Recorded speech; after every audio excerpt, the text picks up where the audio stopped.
Play nice, kids. We're live. There we are. Perfect. Speaking of flashbangs, the party was headed down into the lair of a coven of hags last session. At the end of it, however, things happened before then. So we will be jumping into the recap, starting with Iodi. Yeah, mostly Iodi kind of wandered about the town because he's trying to figure out, what artifact to steal or procure. Well, we'll call it that. To not get eaten by a dragon. And he found a giant mirror. It's like 3 Iodis tall, so that's going to be a bit of a task. The innkeeper himself said, you could just go kill this black dragon or whatever and put his head there, and I'll give you the mirror. So maybe that's a thing we do. And then there was some haggery that went on, and we fought. We did a pretty fun fight for me personally. I did a burning flight up into the air and landed in an octopus's mouth because, whenever you want to roll some cool shit, that's when you roll the 1. So that was the thing that happened. And we won the fight, though. We put up some numbers. It was a pretty cool little adventure there, and we're going to go on to the next bit of shenanigans, and I will pass it to Medor.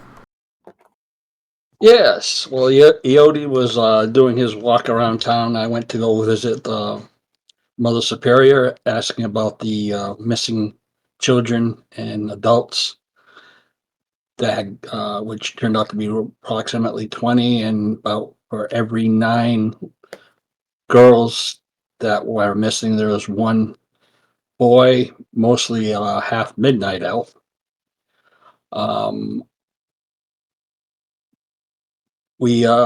She told me about 6 or 8, I think there are 8 nuns on the payroll that's not even, she don't even know, and they're down near one of the pillars or near the swamp border. What the address was showing, and so I said I'll head over to Grandmaster of the Raven Guides and mention about a possible source of shenanigans. At that time, I headed back to the tavern. As we were getting ready to head out. Send it over to Marisol. Yeah. So I was pretty drunk when we started last session, and was put to bed. Apparently, I'd forgotten a meeting with Walter, so he pulled me out of there and into this meeting, and we met up with Iodi at that bar. I was very hungover and got the best answer ever from someone. But then we found out there were hags afoot, and we cannot abide hags, so we went to destroy them. Estrella? Yeah.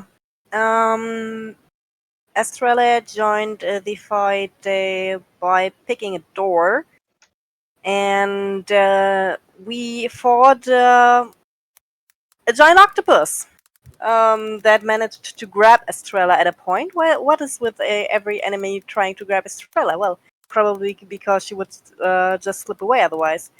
And then a huge, I think, Anna's hag appeared with a basilisk on a leash. And that's what I thought, nope, not fighting octopus and basilisk at one time, or at the same time. And she used her horn of fog to give the party some cover from that creature, which the enemies then used to fall back. And we killed the rest of the enemies that were still in the fight. Now facing again an unknown number of enemies behind the locked doors. Magnus. Yeah, Magnus and Estrella were wandering around the city before the fight, and then Estrella said she had something important and vanished. She does that, it's fine. They met up at the Rusty Kettle and went off to go and visit this orphanarium. And there were lots of interesting folks around there. There was a Minotaur that was making a menace of itself until Mador removed its head. There were some rather swashbuckling-looking folks being a pain in the rear end, and the aforesaid hags, and then Edemir came up. No, actually, I believe it was Estrella came up with a horn of fog, and all of a sudden, we couldn't see the basilisk, who had a good stare at Magnus, but didn't manage to catch his eye, and all the nasty hags, and yeah, we killed a few folks. The hags ran away, and Preacher, anything you want to add? As I was in complete contemplation last time, no. Who hasn't gone? Zara. Ed and I. Let's go for Zara then. Yeah, so Zara and Iodi went a hiking through the poverty-stricken part of Raven's Bridge, the underbelly, as it were, where the herbalists who wander the swamp gather between sessions out the swamp collecting herbs. A lot of people bothered by, the remnants of the siege, but surprisingly less so than the top of the bridge, where most of the fighting happened. We did find a woman sobbing while we were doing our patrols disguised as Ravensguard. She lost her husband fighting, and the nunnery came and was like, "Hey, we'll take your child so that you both don't starve to death." Which sounds suspiciously like the problem we've been having with children going missing and never making it to the orphanarium. We followed them all sneaky-like because we're mega sneaky all the time and never rolled a 1 on that particular check. And we noticed that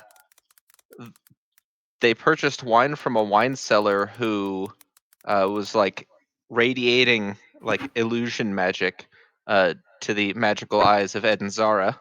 It was a doppelganger who then slunk off. I'm not sure where it went off to, but doppelgangers are going to be fun to deal with later. But the wine that the doppelganger sold to the poor folk was spiked with our favorite drug, Smiley Weed, and the lady who sold her child was dying to overdose.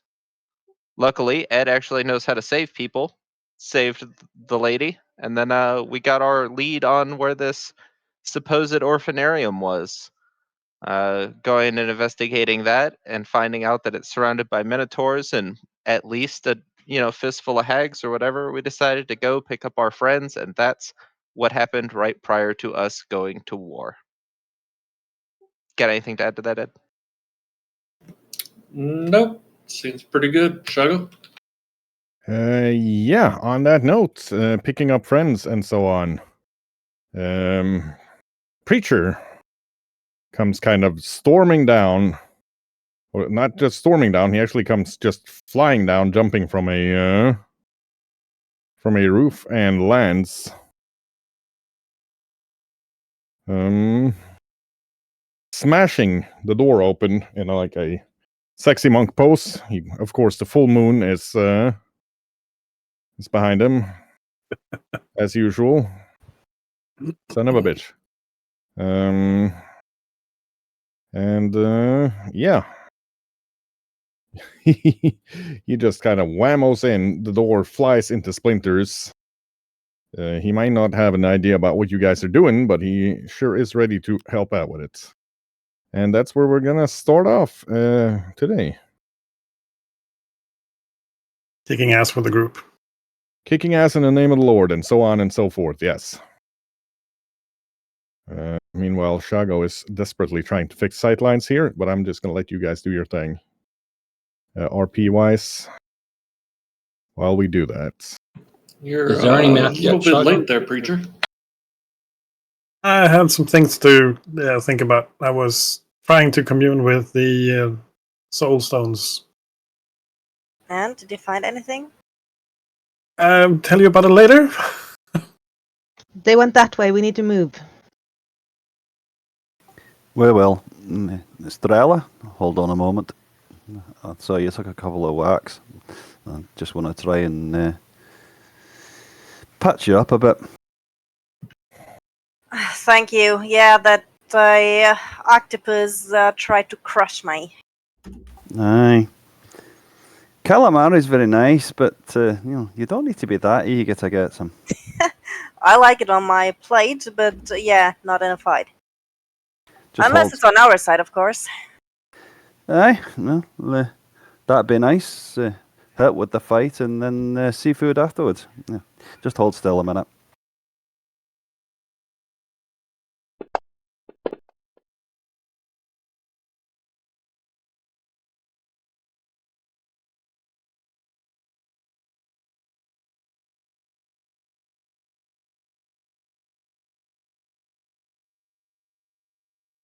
Right. She seems to be healed, all sorts of healed up. Easy peasy lemon squeezy.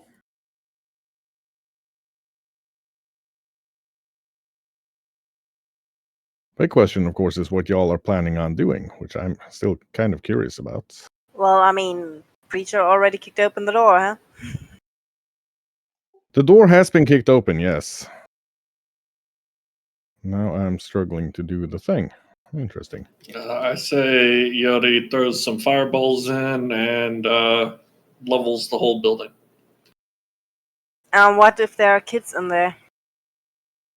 Collateral damage. It's fine. What? No, it's not. No way. You're going to be collateral damage if you keep that up. Yodi loves this conversation. However, I have already cast my fireballs for today, so if you two would like to fight it out, I will be willing to watch.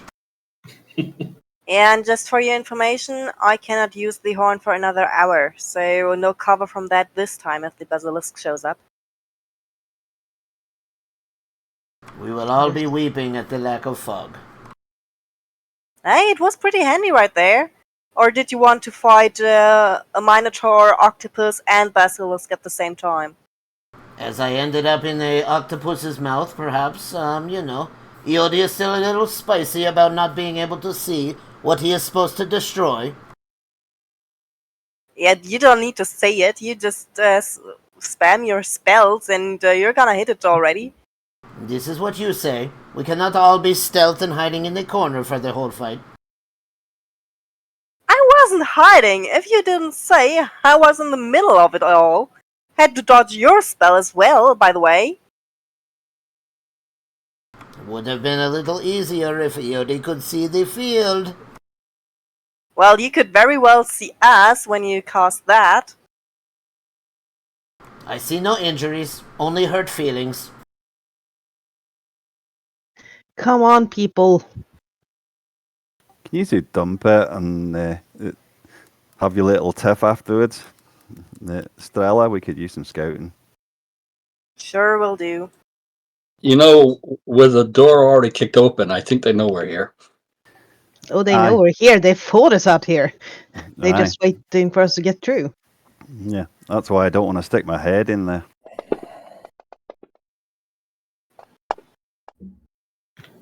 I'm going to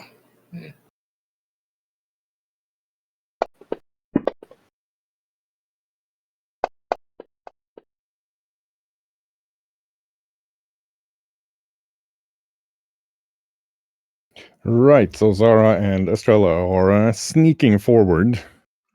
You Yeah, can see- I'm gonna go around the outside of the building, looking for windows. Right, as Estrella just kind of stealths in after Preacher has already pulverized the door. Initially, you don't see anything, but having searched more than one building in your time now, you notice that one of the big statues inside of the building, the floor is scuffed next to it in sort of a fan motion.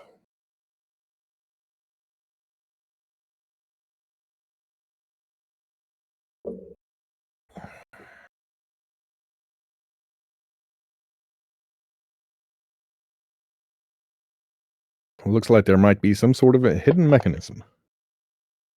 Well, I'm certainly going to look for it. All right. Give us a perception check for Estrella then. Another one. I rolled one right after stealth. Really? Without me asking for one. Well, roll one again. All right. That was a 34 before. You'll get another one. You asked for it. Even better. Yeah. When I ask for it, that's when their timing is right. Well, Estrella finds a button. Pretty certain it's not. There's no traps on it. Like 70% certain at least. Signaling the others to get ready. And when I see that they are in position and ready to go, I'm going to press it. Right. The statue, with like a sound of stone on stone, just slides to the side, and there's a big hole in the ground.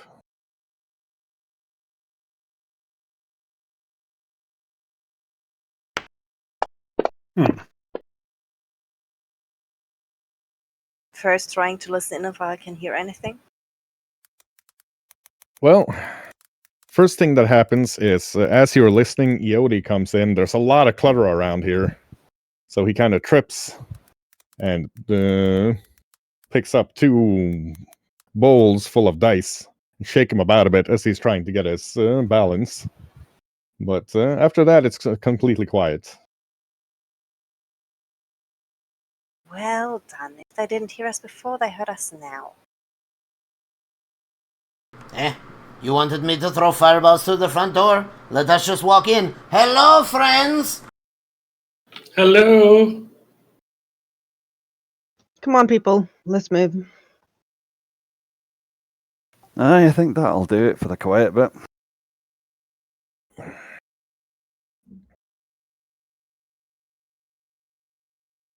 Nice title. No idea what you're talking about.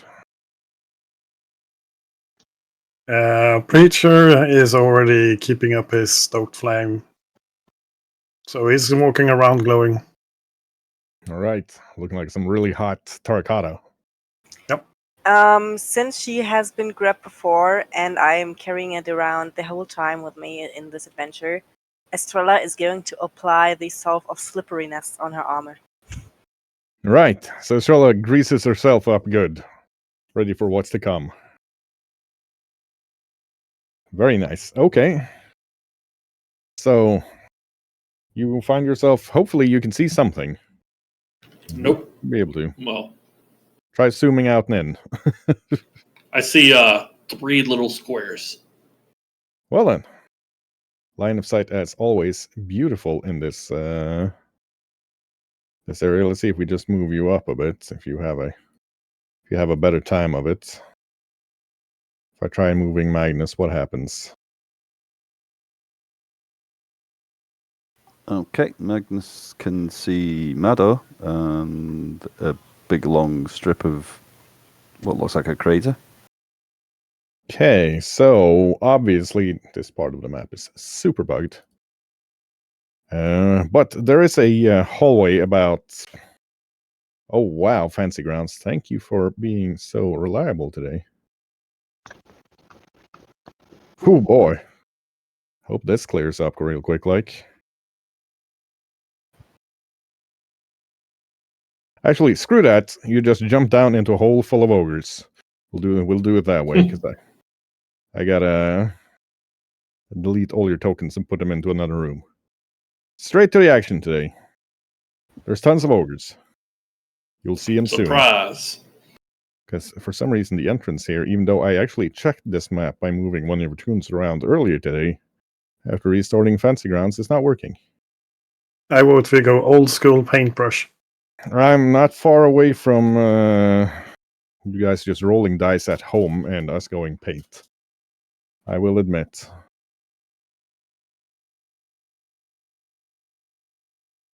God, the stuff you made on a simple whiteboard and brushing stuff. Oh. Yep, that would have been more useful than this is currently. I only spent like hour and a half on it as well, so that's great. Lovely when Fancy Grounds doesn't work. If Foundry VTT wants to sponsor us, now is the time to contact me.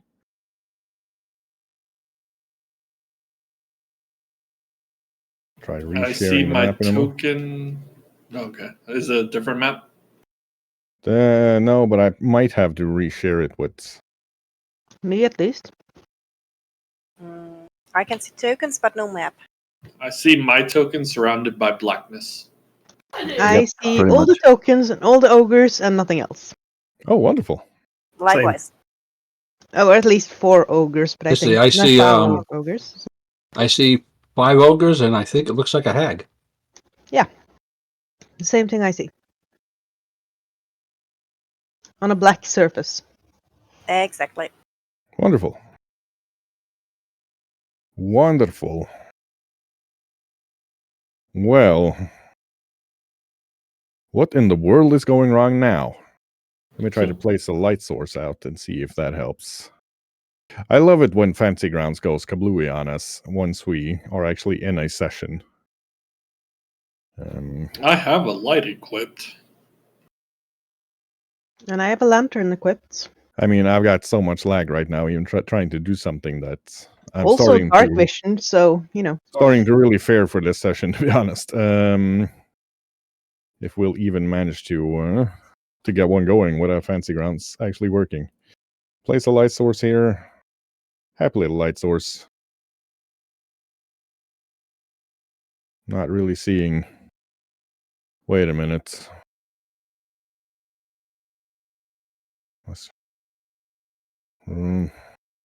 Ha! Ah, there we go. Hey! I see. Just had to fiddle with it, but it worked out. Son of a biscuit thief. Now I see some skeletons and some cages and Yeah, now basically a bad time. Now you're seeing shit you shouldn't be seeing. Let me just deal with that for a moment.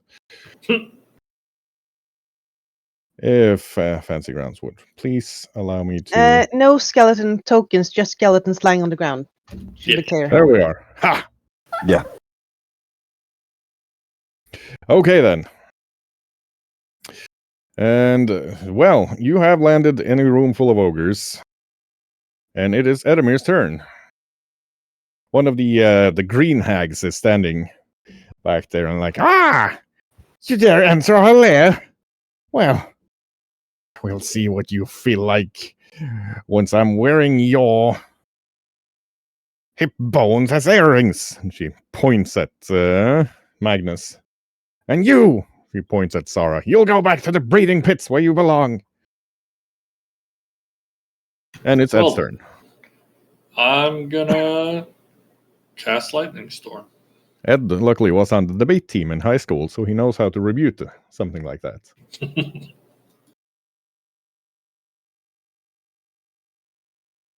What in the hoo-ha? And I will put a lightning bolt in between these 3 ogres. The ones closest to you. Yep. Gotcha. So, reflex save for them. That was a DC 29, was it not? Let me check.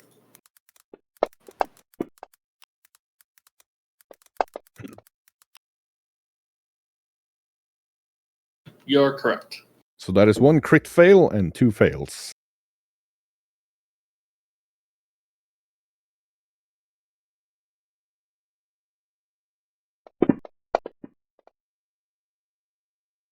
Oh boy. Well, that one ogre is just instantly fried. His head exploding from the power of the lightning bolts. And the other 2 are... come on, there we are. The other 2 are severely injured. Just be aware that I've got like a 4 or 5 second lag on Fancy Grounds when I try to do something, so we might have a slow fight today. But it is what it is. I assume Yoshi's moving up. Yep.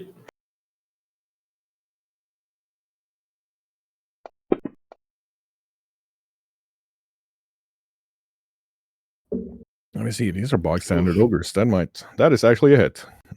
Oh. What do you know? Yoshi goes straight to the throat of that ogre, tearing it up, and going full vampire count on it. Blah. And that'll be my turn. Right. That takes us to Marisol, who had 2 ogres very close to her up until Edamir went ham and just killed everything. Yeah. So I am gonna lift my rifle and shoot at the green hag. Wonderful.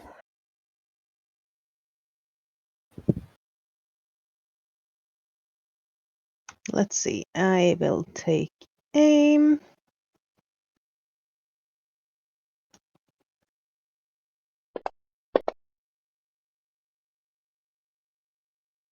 That is a critical. For 36. It's a fair amount of damage right there. She knows she's been hit, so Marisol just puts a slug straight into her chest.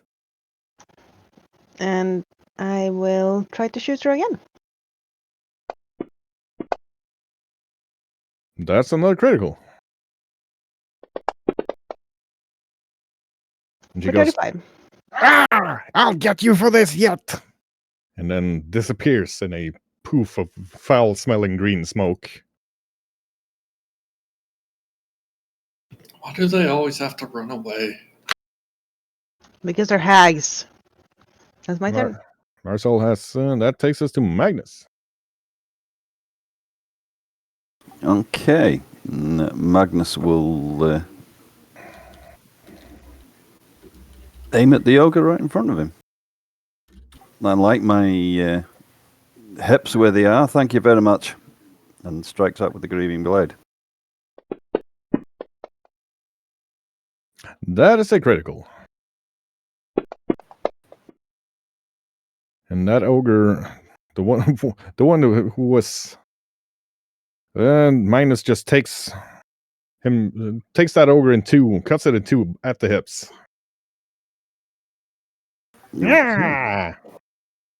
Well, time for the big boy.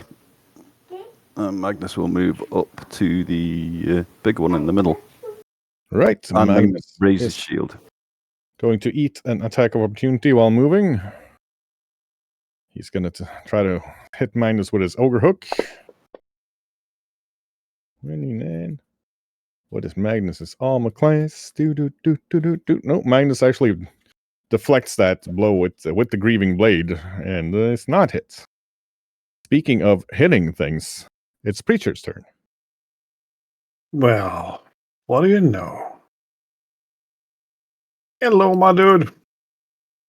Right, he has already used his attack of opportunity, so Preacher gets to move in unopposed. You can see there's a lot of bones everywhere, both human, animal, elf, halfling, pretty much anything.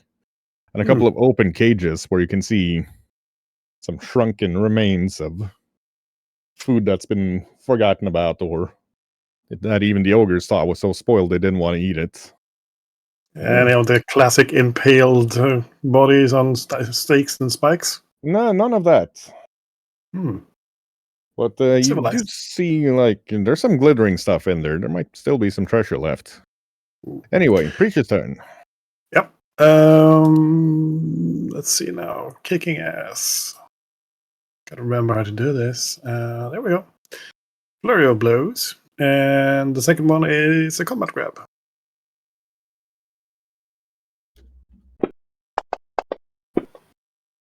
And that's so. 1. Lovely. So Magnus comes in with a blow, smacks that ogre butt good, and then in a moment of confusion grabs hold and flatfoots Magnus. And Do the damage first on the first one. yeah, he's been smacked for sure. And then he's standing there with Magnus's beard in his hand going like, huh. Pretty certain that wasn't supposed to happen. Ow! sorry. Sorry. Yeah, did I lose the second and the third action, I mean? You did not. Okay, then I'll simply let go of the beard and smack the guy instead.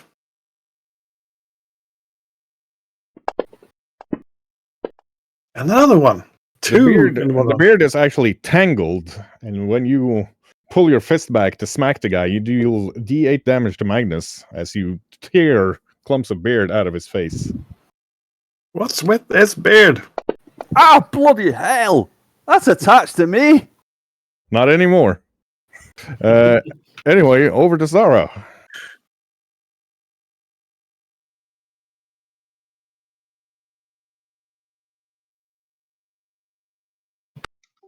Zara's going to move down here. Mm-hmm. If it'll let me click it. There we are. Oh, wow. She's moving like the download bar on LimeWire back in the late 90s.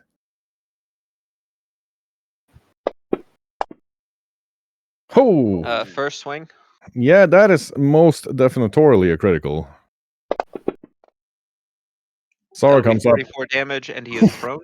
smacks that ogre straight in the chest, and she goes down and is now on her back.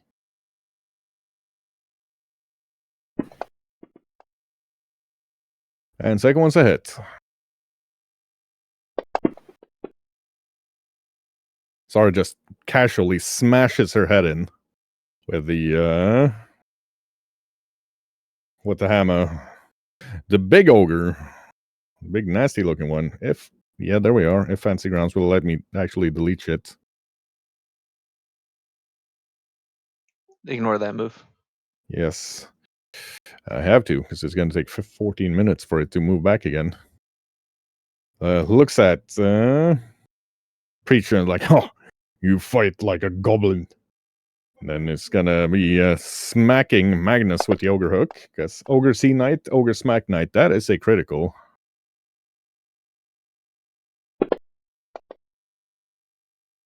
Smacks Magnus for 48 piercing damage with the Ogre Hook.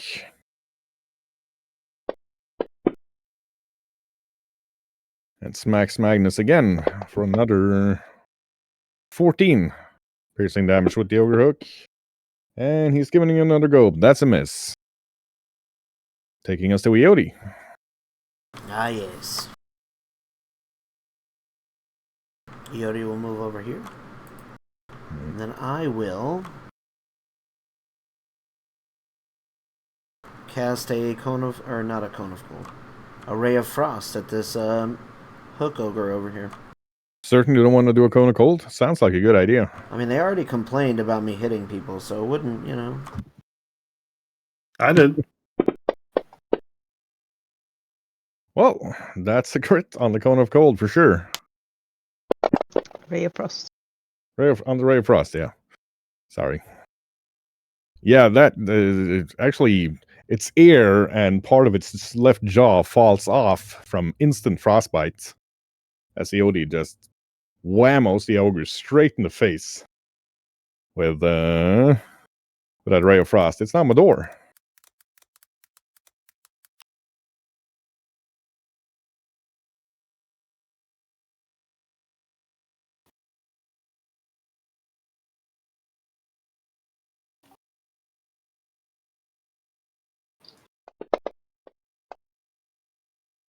That is a hit, sir. Smacks him for 16. And my second one. He's slashed good there with the glaive.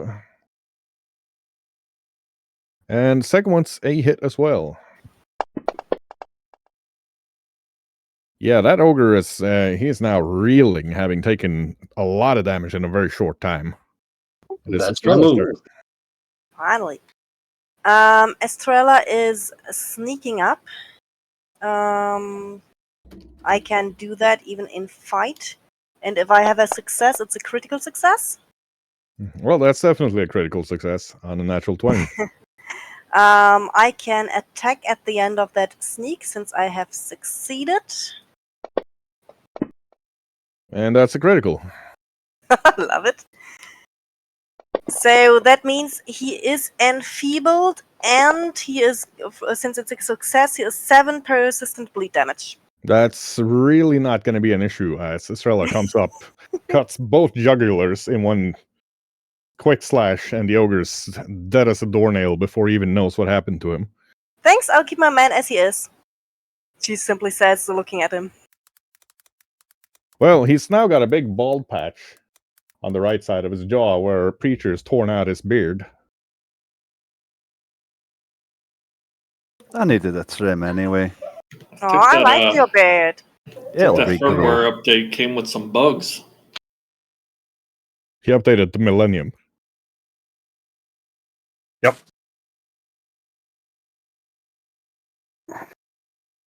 Which way? Zara's going to start sneaking down this north hallway. Right. I'm gonna reload and just follow silently. Preacher I'm following too. activates his see invisibility, arcane eye. Right. Because Yeah. if this hag is still sneaking about in here. Estrella is also doing a quick check of the surroundings. She does not seem to be sneaking about. Wow. Fancy Grounds. Wow. I'm just going to need some time because Fancy Grounds is not letting me set up this room. It is actually completely frozen for me. Yeah, nice. Yeah.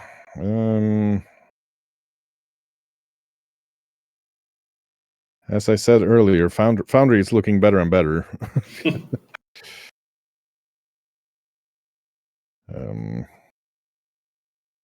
I think the issue is just that there's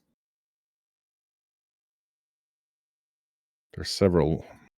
There we are. Now suddenly we're working. Why we're working, I do not. Son of a biscuit thief. Why we're suddenly working, I have no idea. But I will take it. Anytime with gusto. Anytime the biscuit thief comes out, it doesn't sound good. Nah, Fancy Grounds is being like super crazy today. More than usual, which is pretty impressive because we've been having our issues with Fancy Grounds in the last couple of sessions, but nothing like what I'm experiencing today. Sorry, viewers, but there's for some reason Soy has like there's going to be some lag. Two things as people move up this Hag's layer, simply because Fancy Grounds is super laggy.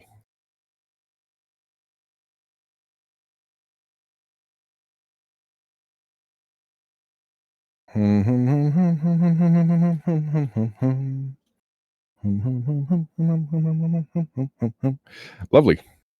Always a joy when you spend time building a dungeon and the system won't work. Anyway, y'all are moving up.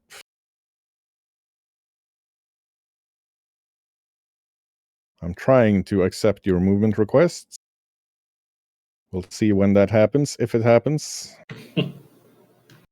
very slowly. Exceedingly slowly. This is almost turning into a play-by-email campaign. I can see the frames. Yeah. Ouch. It's like 2 frames a second. We're just adding a little bit of drama, a little anticipation. Don't worry about it. Suspense. Yeah, suspense. Right. I like that. Yeah, we need some suspenseful music. Okay. Who is trying to constantly move up here? Do it. Let me move everybody before you try to move any more. Because right now, I think this is actually freezing Fancy Grounds out. Oh my lord! Yep. Oh dear. I mean, it's been weird before, but this is a whole new level of weird. Should we try to restart? Yeah, maybe Shoggoth needs a restart because mine is not going that slow. Mine is. We'll be thrown out if he restarts anyway. Yeah, but if I restart, we're gonna have to reset up every damn thing. Well, you know what? We're gonna. Well, nah. Fancy Grounds has only been up for like 10 minutes, so that ain't it. I honestly don't know what the issue is right now. Let me have a look here. Close down anything that's not Fancy Grounds related.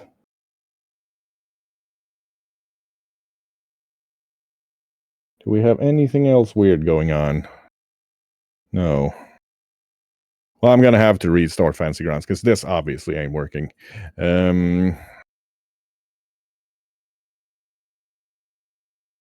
I'll give it a shot because my lord. Oh boy. Oh boy. Yeah, I'm gonna go to the AFK screen, and we'll be back in a few minutes. So hope this doesn't keep being an issue. Technical difficulties. Yeah, definitely. Yep. Bear with us, folks.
my token?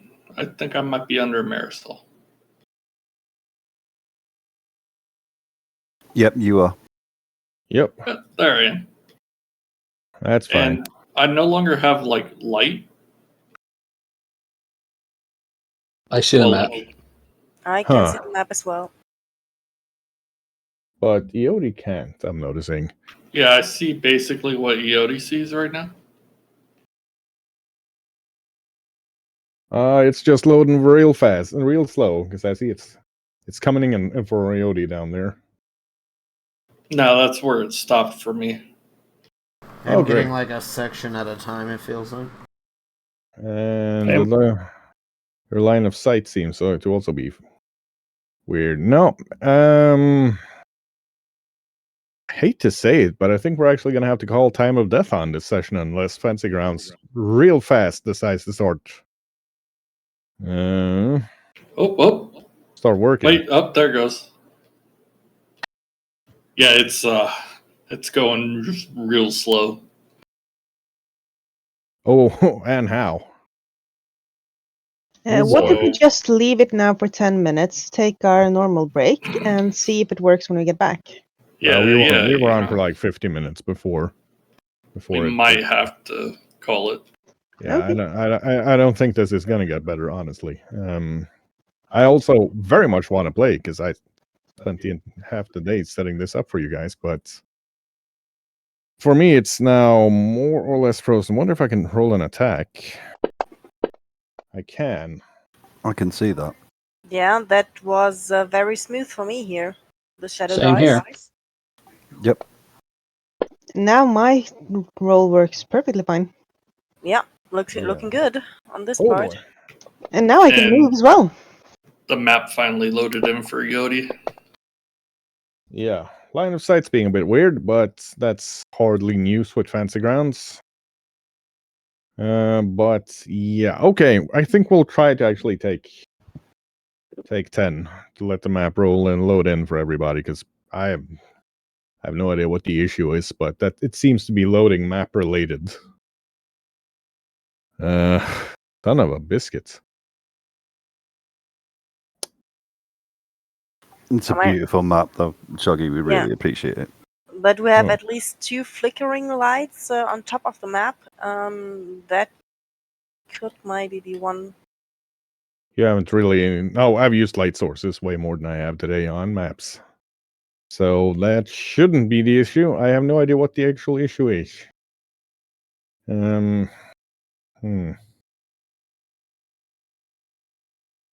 Damn you, map. But I'm having some, not just on the map, but everywhere else also having some issues with Fancy Grounds.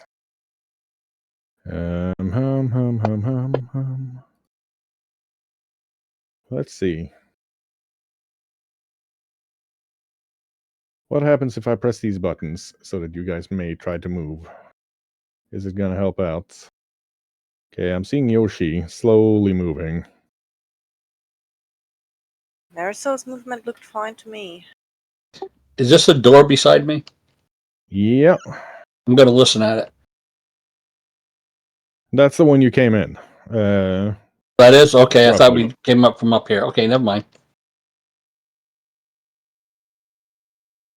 I've got some of you are moving at about the speed of smell, but it seems to be getting better.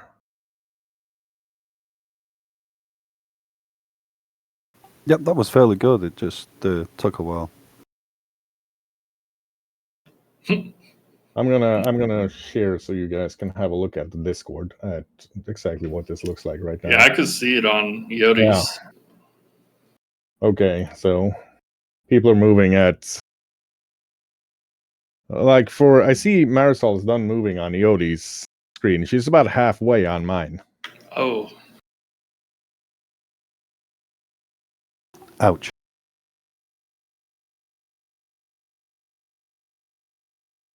Let me I'll not turn on camera. Share. Let's see. I noticed once Magnus finished his move, I sped up on my move.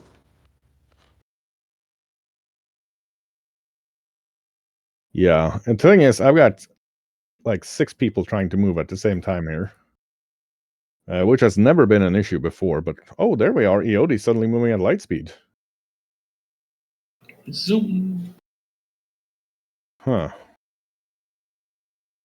Well, I think, although there are issues here currently, I think we are. As long as one is moving, it's fine. And when 2 people are moving, it's Yeah. going down. I believe either my memory or my GPU is dying. I'm not certain which one, but I think I'm having some hardware issues, which is weird because I played Total War 3 without issue earlier. Maybe they've changed Fancy Grounds so that it's now 3D modeling and physics modeling everything you guys are doing. Yeah, I don't know. Could be a memory overflow.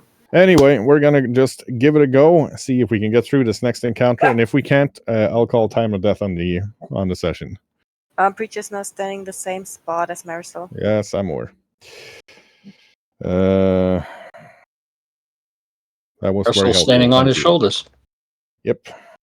So Zara's up by the door. We will we'll take it from there. It's the map. The rest of Fancy Ground seems to be getting its shit together again. Right. Anyway, life being weird, we'll give it a go. So, Zara, you move up to the door. What's the plan, Mommy-o?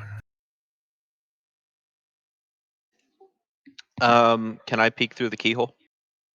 You cannot. Are the Doesn't- hinges on this side or the other side? The hinges are on the other side. Am I at the side where it swings open, or is it the other side, the jam? The other side is where the jam is.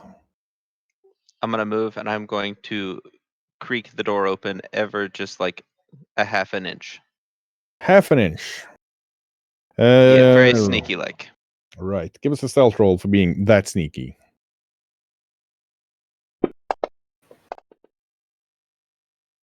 Well, Zara creaks it very slowly open. Actually gonna see if I can fiddle with the line of sight here again so that you can see what's going on. What's going on? What's going on? Luckily, it would seem the hinges are oiled by blood.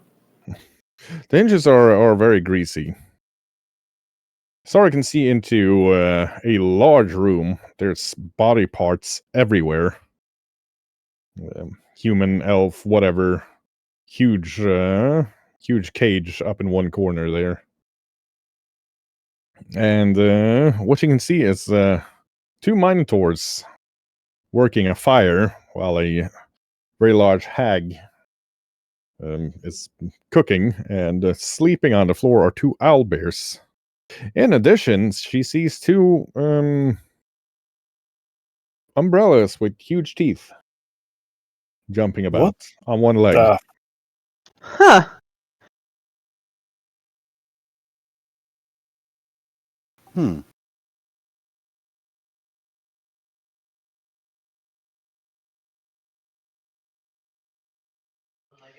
I would like to do a lore check on the umbrella.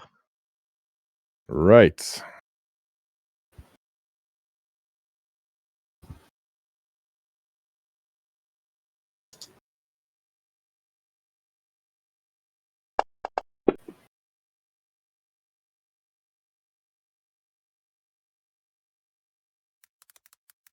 Looking at them, it seems like these things are actually illusions. They're just brooms with some sort of illusion cast on them to look like, in Shen Shidowar to the northeast, where the hobgoblin samurai live. These are actually benign creatures who jump or stomp around on one leg and strike up conversations with travelers in the night. Why the hags have decided to have 2 brooms move about with them as illusions is impossible to say.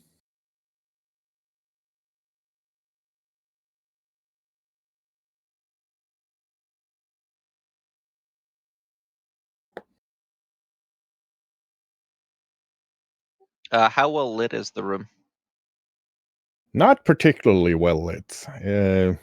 All of the creatures in there can see in the dark. From what you see, there aren't any actual light sources in the room except for a slight flickering of. Why are you not working? There should be there is a slight flickering of light from the fireplace or the fire pit. But other than that, the room is entirely dark.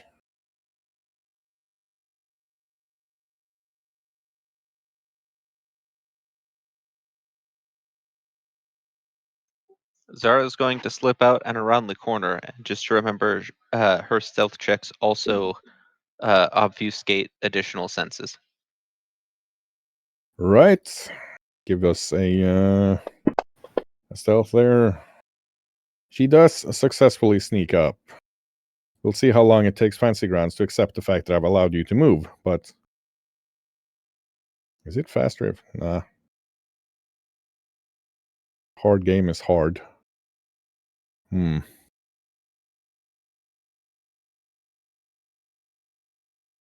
Okay. Can I say no? I cannot. So map's frozen again. Sora tried to move. I am literally not touching the map, and I recommend everybody else stay off it. Agreed. There we Oh, are. Huzzah! Sora moved. So that was Sora's turn. Or she has 2 actions left, but we are now over in initiatives. I'm going to use the rest of my movement if you want to hug me around the wall towards the north. Just try to move now and see how it works.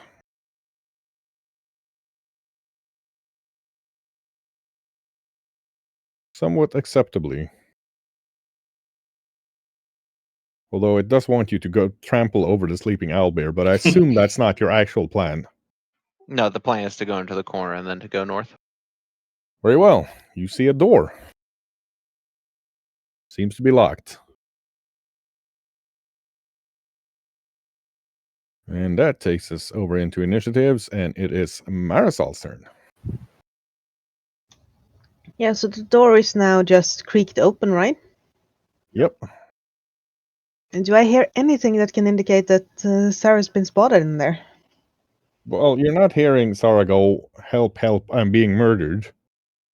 In that case, I'm going to move up and be ready to get in the door if she does. Okay. Give us a stealth check.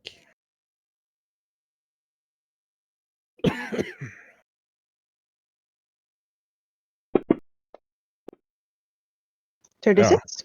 Marisol moves up like a well-oiled ninja machine. Okay. So she's just... What action are you readying in case Sarah gets spotted?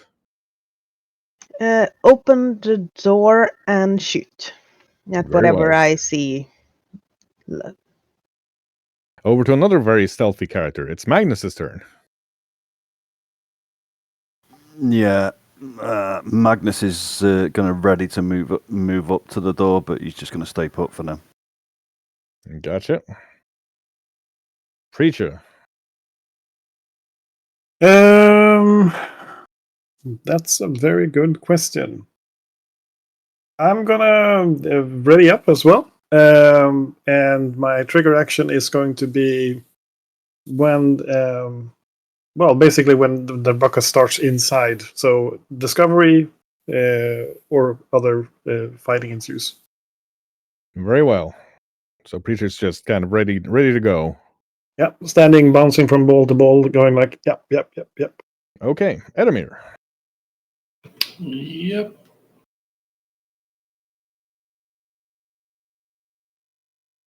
Going to stealth.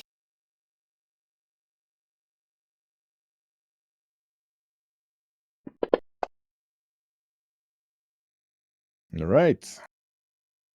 Sneaking like only a tiny fox can.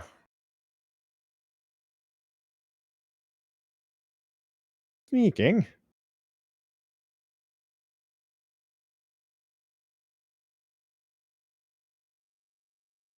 And once I move up to the owlbear.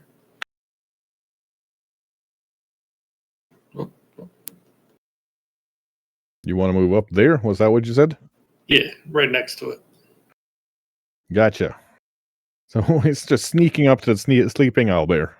And I'm gonna whisper to it, hey, you and your pack mate should help us kill these guys. We'll give you more food. Yeah, the owlbear seems intrigued. That one at least is potentially going to work with you. Hard to say. It's like And that'll be my turn. Estrella's turn. Yeah. First, moving up to the door as I have to sneak or to peek through it. Mhm. Since I could not see through it before. That is 1 stealth to sneak up to the door.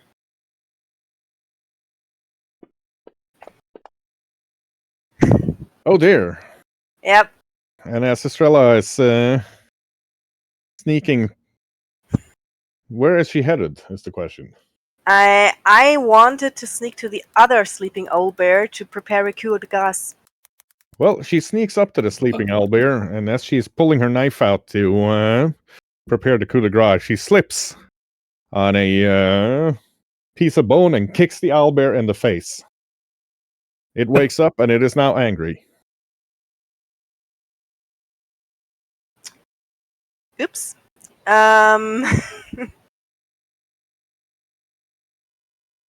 In that case, I can do nothing more but try to defend myself. Or no, although it already recognized that as an attack, I guess. Oh yes, very much.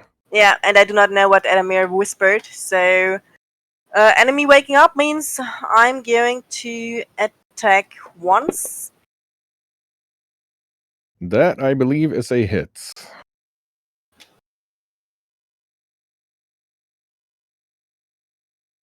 Since it was sleeping before, is it still flat-footed against Oh, me? very much not.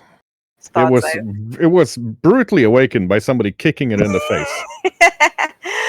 All right. So that is 1 sneak, 1 attack. So Actually, move, sneak, and then attack. That's 3 actions. right, you're right. So that takes us over to readied actions because now it's very obvious that shit has actually popped up in there. Marisol was highest on the list of readied actions, so she wants to open the door and shoot. Let's see. I will just shoot for that one. Yep. Very well. Fire.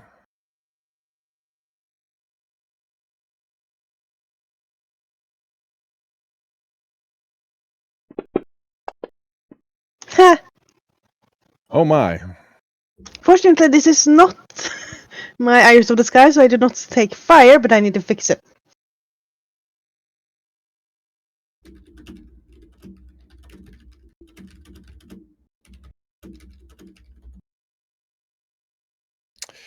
Okay.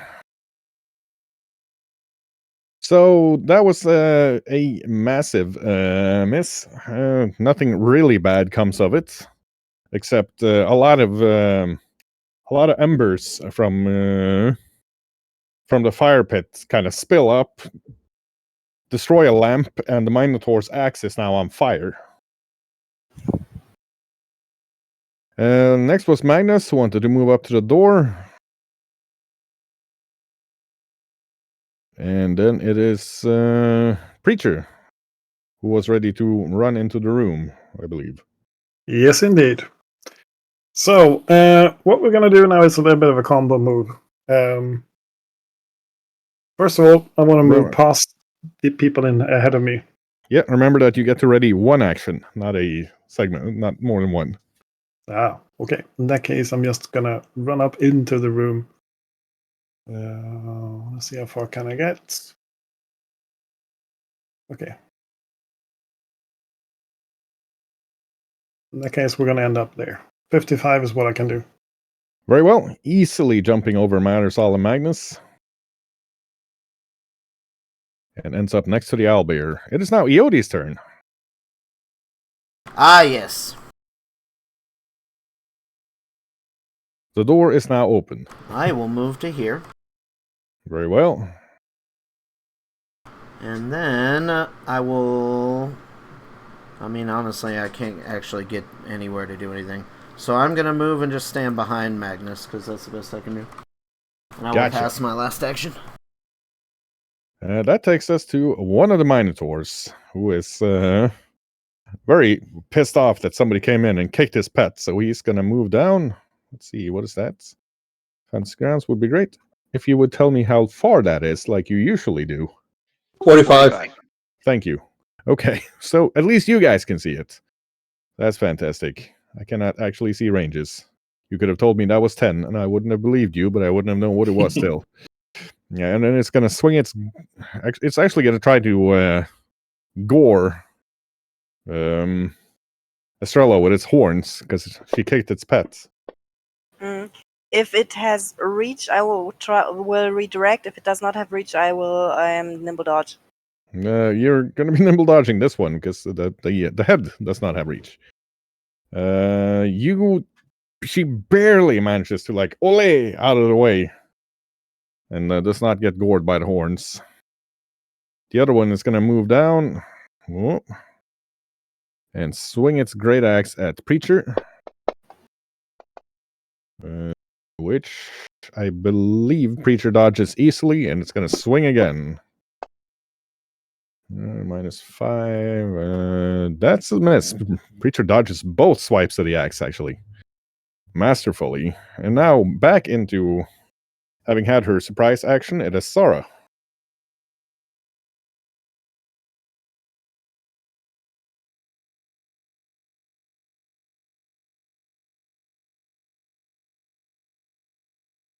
Zara, baby. I'm going to move here. That is a huge pile of mostly humanoid bones. About the height of Zara.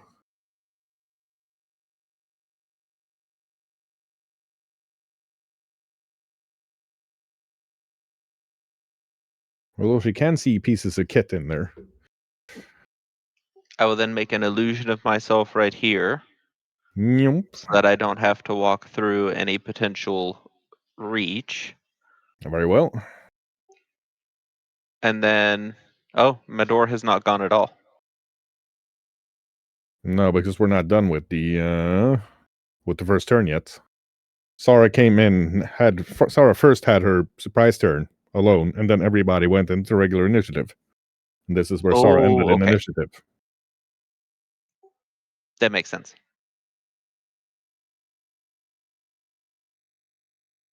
And then for my last action, I will be swinging the hammer. Yes.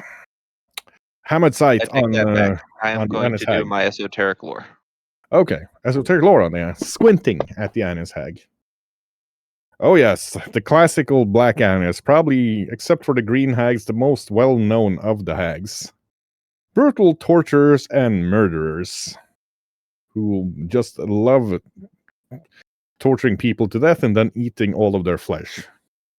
Well known for taking trophies from all their kills to just display and make trouble. They unlike other hags, aren't very magical. They just tear shit to pieces with their iron claws. About 9 feet tall, gangly, but very, very strong. They are resistant to any physical damage except for bludgeoning. They're not weak to it, but it goes through their resistance.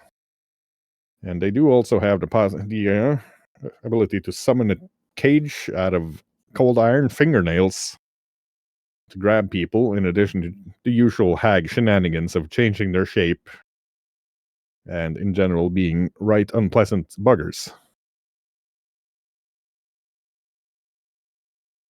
So that was Sara's turn. That was Zara's turn. It is now Mador's turn. Oh, sorry about that. I got my crossbow. Can I hit the Black Annis hag from where I'm at? That's the Raven Guard crossbow. I'm gonna say, yeah, you probably can. That's 100. Yeah. Raven Guard crossbow's got long range, and she's tall, so she's towering over Marisol, so she's not gonna get any cover either. All right, I'm gonna shoot.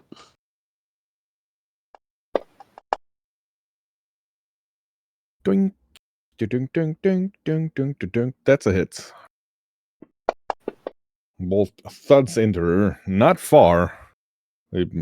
Like what you would have expected if you shot a stout tree, but she is injured. Right, and then I'm gonna dimension door behind her. Okay, clicking your heels, going I want to believe, and showing up next to Zara. Mador just walks out of a door next to Zara. Do I get one more final attack with the glaive? Yep, that you can do on your secondary attack bonus. Yep. Dimension Door is a 2-action ability, sir. Not with those boots. With the armor. Let's see. That is going to be a hit.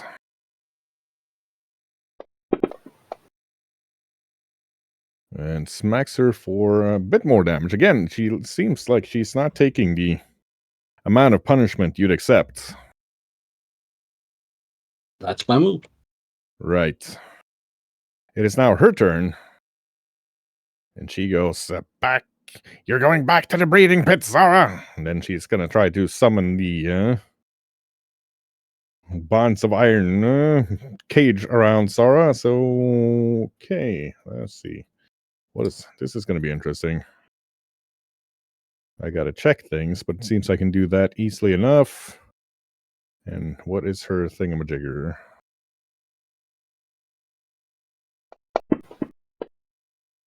Pulls up the cage around Zara, and Zara just smashes it with her hammer. Just, and claws at Zara. Boom, boom, boom, boom, boom, boom, boom, boom, do that. That's a miss, though. Zara deflects the claws with her hammer. And that takes us to some very annoyed owlbears. The one talking to Ed goes, Oi, your friend kicked my buddy in the face, you get? I'm gonna eat ya! And it attacks Edamir. First with the beak and then with the talons. Ooh. It does actually manage to bite Edamir with the beak. So that is going to be 7 piercing damage. And then double miss on the claws. The other one, pissed off at being kicked in the face, lets out a blood-curdling screech. So that's going to be a... what's the range on this thing? 80 feet. So that's pretty much everybody. Yep, everybody needs to make a DC 20 will save.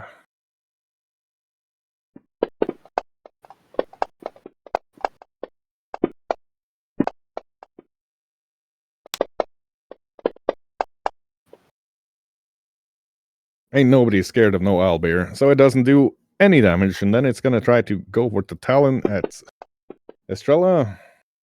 It does manage to hit her and grabs onto her. That's going to be 7 piercing damage. Misses with the beak, but Estrella is now grabbed, and that takes us all the way around to Marzal. Yeah, so since my slow rifle just stopped working, I will pull my Iris of the Sky out of my sleeve. Pick a card, any card. Very well. Out of your magical holster of card ammunition. Yes. And I got a 6. So that is a fairy bullet. Whatever that does. Interesting. I'll look that up while you roll your attack, because I assume you're going to be shooting. Yes, I will be shooting with a whispered promise under my breath to kill that hag. Right. And in a 60-feet line from Marisol towards that hag, once the bullet is fired, is left a trail of glitter dust. So that is one fabulous Minotaur now in front of Marisol.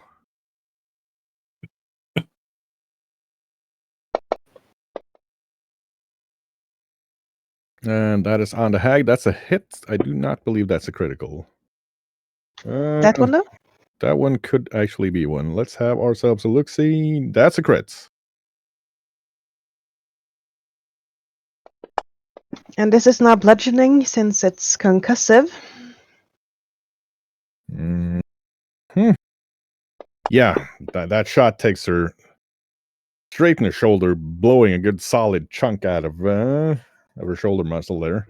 And also she's on fire with 6 persistent fire damage. And she's on fire as well, so she's probably not having the time of her life. Was that Marisol? That was Marisol. That takes us to Magnus. Yep, Magnus will move 15 behind that closest Minotaur. Mhm. The Minotaur will take its attack of opportunity. Swinging against Magnus and just doinking straight out of his heavy plate armor. Not really doing much damage. Yep, Magnus goes oof, and just wails at him with the grieving blade.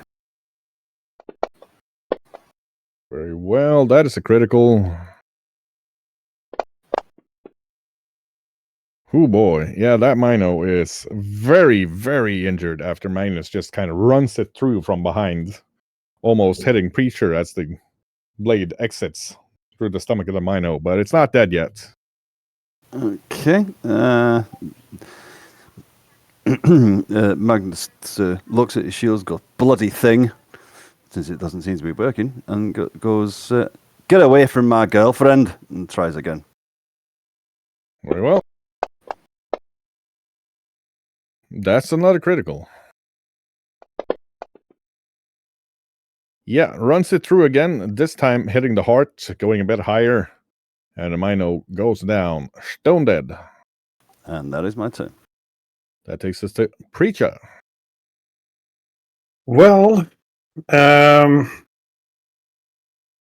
gonna go for the owlbear in front of me. So we're gonna attempt a standard flare of blows. Second one is a combat grab.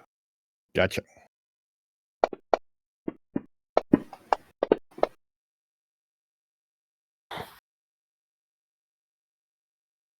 Sorry, Tiny Dog's breaking the Geneva Convention next to me. Gas attacks are illegal. That is 1 crit and 1 hit. Unfortunately, we're going to have to roll twice for the crit because reaching for the shift key is impossible at the moment. I can just roll it for you. Well, Or we can do that. That would be 53 damage. Yeah, that's enough to actually smash the skull of the owlbear and just goes down flat. So you've grabbed it, but there's not really much more to do with it. well, I can toss it into the minotaur next to me. Fair enough. Are you tossing me with it? Hopefully, you'll be released from it, but that's a good point. No, I'll simply let it go and then turn to attack the mino if I got reach. You do not have reach unless you've picked up something that gives you 10-foot reach. Wow. Then I'll step in and do my final attack on that one. Then. Gotcha. I'll leave Estrella to try and get loose from the grip.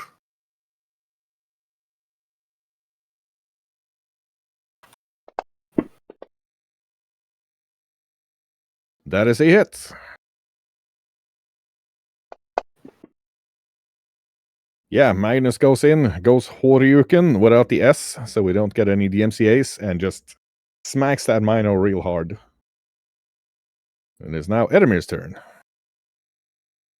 Yeah, I will apologize to the owlbear. And then move here. Right. I will dive and breach. Popping up here. That fox would make the perfect Navy SEAL with the dive and breach. He could do the SEAL reveal pretty much everywhere coming out of the water with the gun. Now in there. And the hag needs a basic reflex. Okay. DC 29 is as usual, I assume. Yes. That is a success. So half.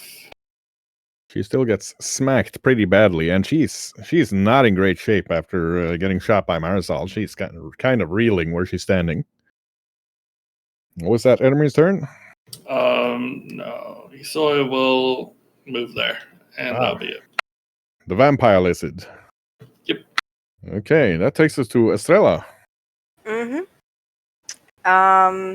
I first have to get out of that grip, even though he's dead. He had me gripped. I do not know. I'll stand up at least. Yep, he's so. And after standing up, I want to tumble behind. Right. Give us your acrobatics or athletics. Definitely acrobatics. Acroletics. Yeah, you tumble behind easily enough. That's no idea you're there. And here we go. Oh my! Seriously, seriously. I'm just collecting them today. Yeah, Estrella jumps over, gets ready to stab, overbalances, actually tumbles behind on a couple of bones and lands on her ass in the fire pit, Ouch. taking 4 fire damage and 4 persistent fire damage until somebody puts her out because she's not on fire. I didn't realize that was a fire pit. When I dived in, it also did water damage in that area. Oh, so well. The fire might be out. Then she just takes 4 fire damage from sitting on the glowing hot cauldron. All right. And that's her turn. Off to Ioti. Jeez. All right. I'm gonna come over here and stand by Magnus. Doom, And then Ioti does the thing, and he pulls up the chromatic wheel of colors, and I will do a chromatic ray at the Minotaur over there by Preacher.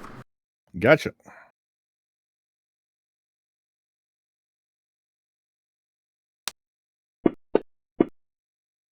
Nice. It's just one of those days, isn't it? Give me a reflex save against Iodi's spell DC, Preacher. You got it. Preacher easily dodges the chromatic ray that almost hits him in the back of the head. That's my turn. Man, it's one of those days for everybody, isn't it? We'll blame Fancy Grounds being buggy. The Mino is Preacher's made out of clay, not meat, so it's going to be attacking Yoshi with its great axe. Miss. Miss. And a miss. Yoshi just kind of jumping around while the Mino swings the great axe ineffectively. It is now Zara's turn. Excellent.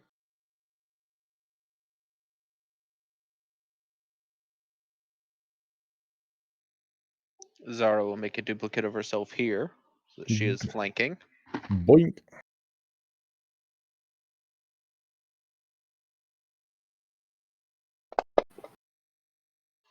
And we're gonna swing at a hammer. Yeah, I sort of assumed as much. That is definitely a critical.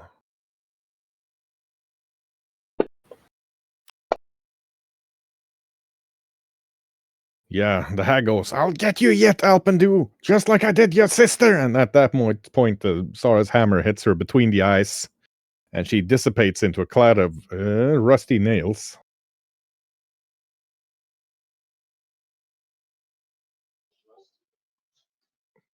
Something is off about this. Zara's then going to leap over the table and run over here. Gotcha. That's Zara's turn. Correct. On to Mador.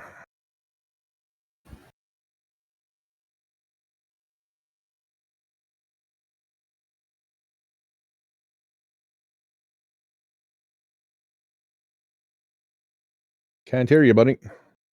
I'm doing my full movements to here Gotcha. and prep for the owlbear if it charges.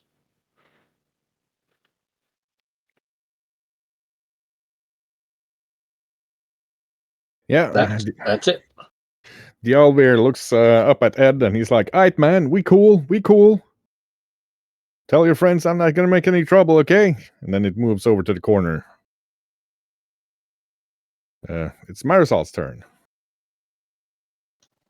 Yeah, I'm just gonna reload my Iris of the Sky and shoot the mentor. Gotcha.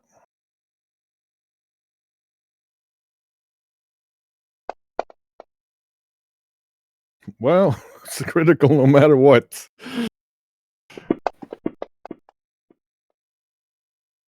Yeah, Marisol just puts one straight in the dome of the Minotaur. It messed with the wrong crew and it paid for it on the cold, hard streets of Ravensbridge. But yeah, it goes down. Then I will start to fix my dwarven slug rifle before something else happens. Yeah, the owlbear's just kind of slinking quietly out, I'm not gonna even look at it when it tries to pass me. making certain to hug the wall as much as possible, passing Marisol, not wanting any trouble. It's realized it's in the wrong part of the city, wearing the wrong colors. Magnus just throws him a blessing as he goes out. Right. So now you can see the rooms, well, semi-furnished. About as furnished as these creatures would consider furnished, at a guess. There are two huge statues, probably about 30 feet in height each, next to an altar with a couple of burned out, almost melted candles on it on the north wall. You can't recognize which deities these are, as well, it's definitely not a pantheon you've ever heard of, but they are obviously supposed to be gods. You've seen religious statues before. There's probably 70 or 80 people Can I in tell? various states of dismemberment. Can I tell who made those statues? You are a bit uncertain. It's either human or dwarf. All right, fair Kind enough. of hard to say with the erosion of time having it's difficult to see if it's got those sharp dwarven angles or the more sloppy slash together handiwork of the humans. Cursing Estrella is getting up from the fire pit and starts looking for hidden mechanisms, as we had found some before. No hidden mechanisms on the fire pit, no. In the room. She starts looking around there. Estrella now, she can see that the soup that she sat down in, and which is now covering her trousers, has pieces of human floating around in it.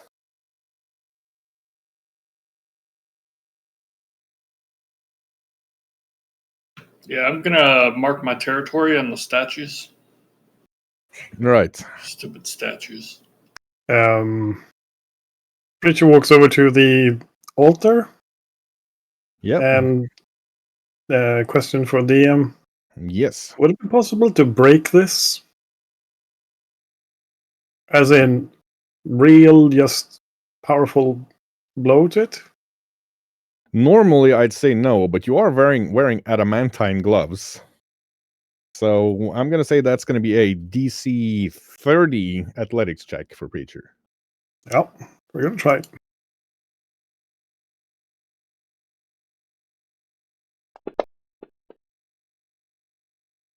Yeah, Preacher walking up to the altar just goes, yeah, and smashes it in two with granite chips flying everywhere. And that altar has been properly. If it was holy, it's been definitely been been desanctified now. Zara's Good boy. going to pull out her magical thieves' tools and pick the lock on this door. Gotcha. So we got the hack. Don't forget that there was a basilisk somewhere. There was another hag as well. I don't think we actually got the hag. What do you think, Zara?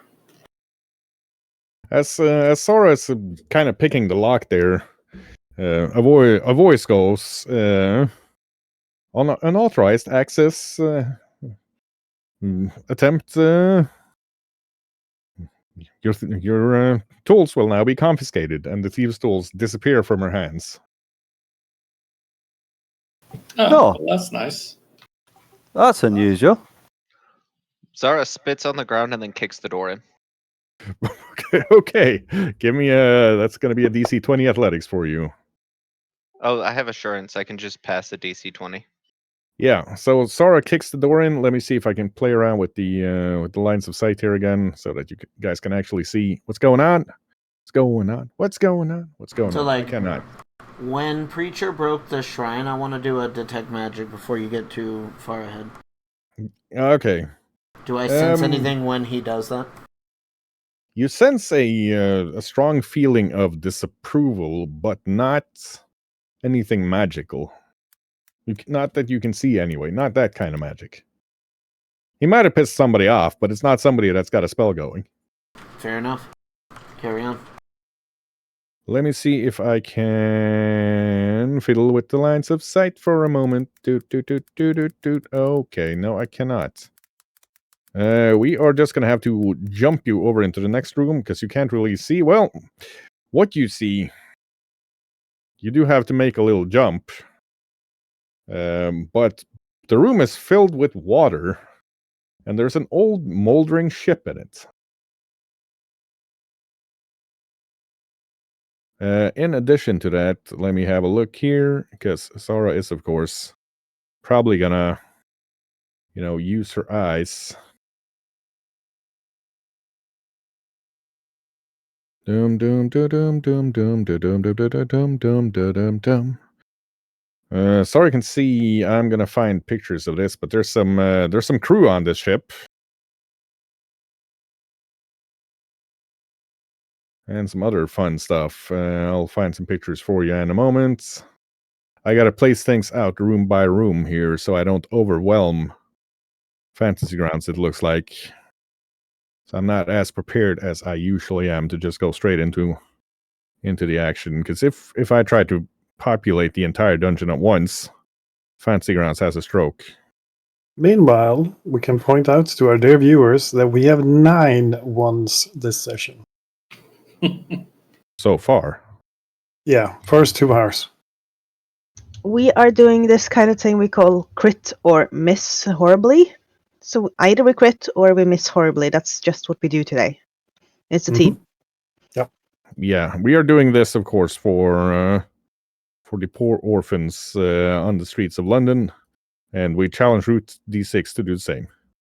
Don't listen to anything I'm saying. I'm full of manure. I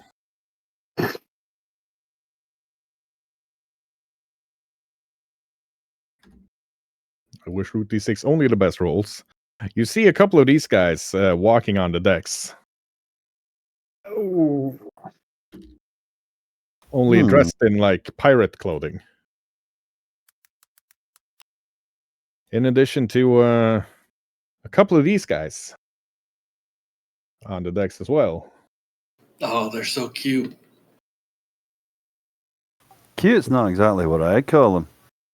We have different ideas of cute. for sure.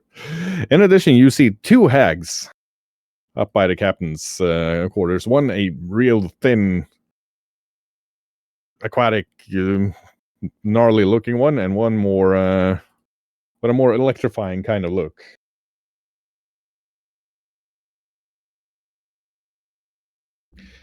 And swimming in the water are some one beautiful sylph woman and one beautiful sylph man going, "Hey, Zara, come swim with us."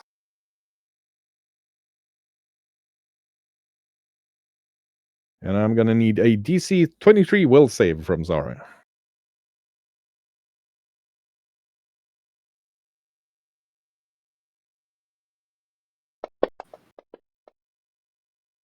And Zara That succeeds. is a critical success. Critical success. So yeah, Zara is not affected. There's a small jump over to the ship of about 10 feet. Anybody could make it.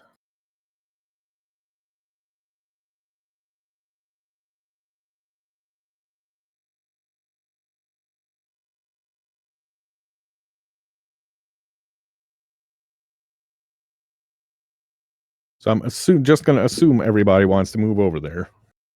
Yes. Yes. Yeah. Yes. And you do it in some sort of orderly fashion that would surprise everybody at how effective it is. So I'll move everybody over before we go to initiatives, just to save time, because lines of sight are a bit weird today. Which is hardly news, but always Actually, an unwelcome surprise. if possible, I would like to use a wall jump to get a high advantage position, to get a better view on the situation first. Well, that would have been a great idea if the ship still had rigging or masts, but it doesn't. All right. I will, however, place you on top of a piece of scenery so you can see a bit more. Älskar mig nu. Are we not missing somebody? Yeah, there we are. The sea captain herself, Captain Barlow. And initiatives have been rolled. First out today is Zara. Zara will do an esoteric lore on the red cap in front of her. Gotcha.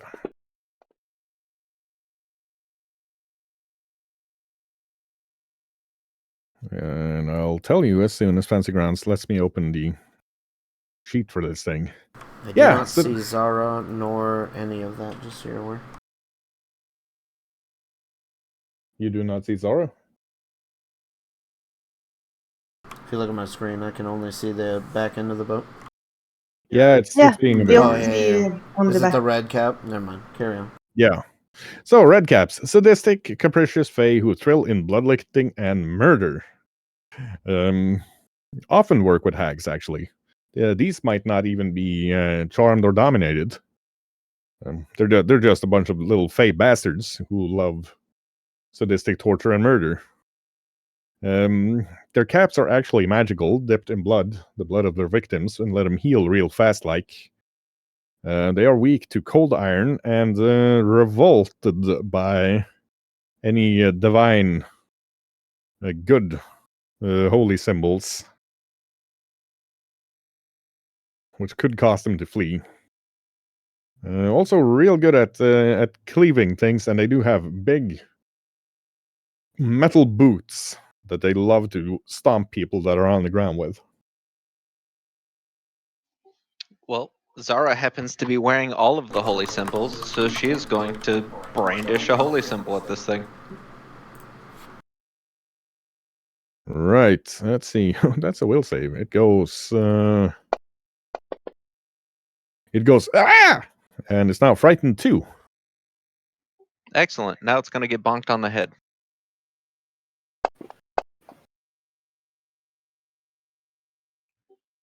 It's -2 to its armor class because of frightened 2.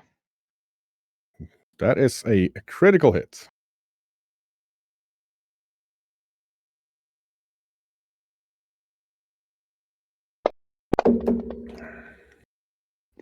And it triggers its cold iron weakness. Yep, that's a good solid amount of damage there. It is severely injured by Sarah's smack, and also very scared of her. It is again Edamir. All right. I will do a slashing gust on him.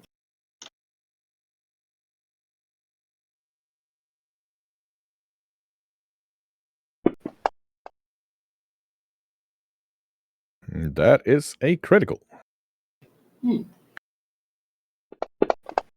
takes that, and then persistent 14.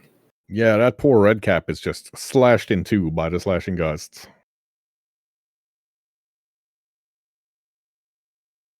So And that will be my turn.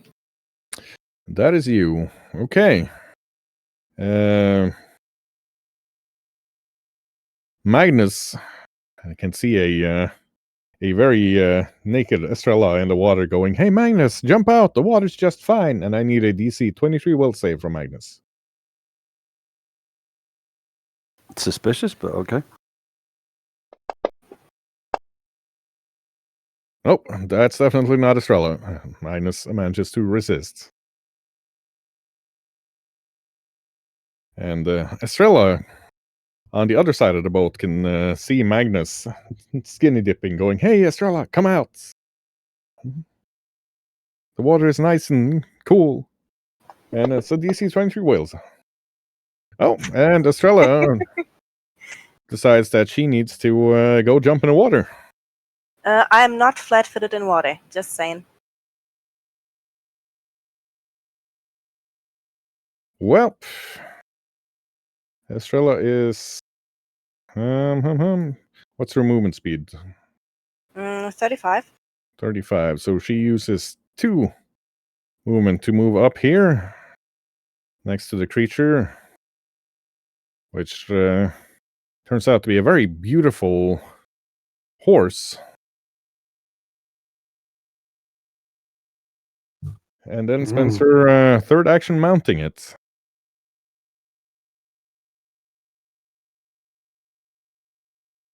So she is now captivated by this Kelpie. I cannot see that. I can also only see my token in the black. Yeah, for some reason this map as well is misbehaving a bit, which is too bad. The water looks very good, but it is what it is. She's in water, mounted on the Kelpie currently. Speaking of Kelpies, it is Marisol's turn. Yeah. So, do I see this horse trying to speed away with my friend? Well, if you move down to the railing, you might.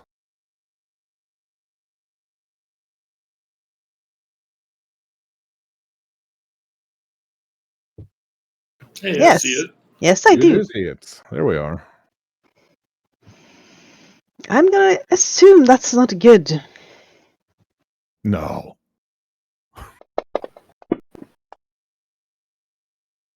And there's the Royal... 2 shots with the Royal Slug Rifle. Yes. Right. So, the first one's a hit, the second one's a miss. You do shoot. 422. She does shoot it for quite a bit. Yeah, you hear from down the decks somebody go, "Yarr!" So he comes running up, and is going to be attacking Magnus with his scythe. Oh, wow. That is actually a miss. Magnus blocks the attack. And then he's going to try to kick Magnus in the gonads with his metal boot, and that's also a miss.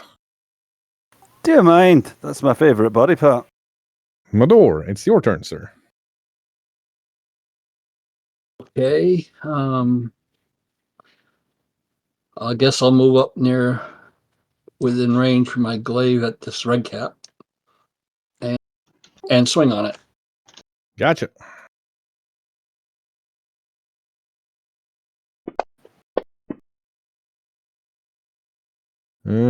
That is not necessarily a miss. That's a hit. Mandor can miss on a 1. One is yeah, he smacks it, but it's a tough sucker. He ain't going down yet. Second one's a critical.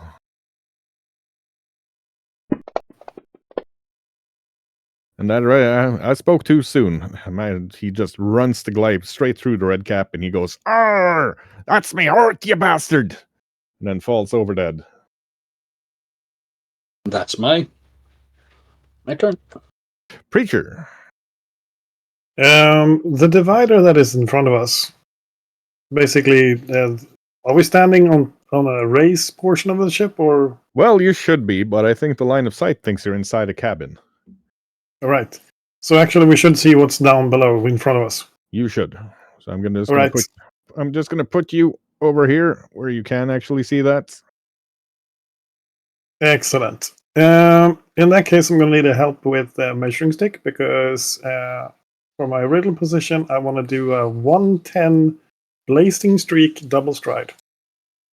I want to end up somewhere on the backside. Let's go for the. Does the 110 have to be in a straight line? Nope. Okay.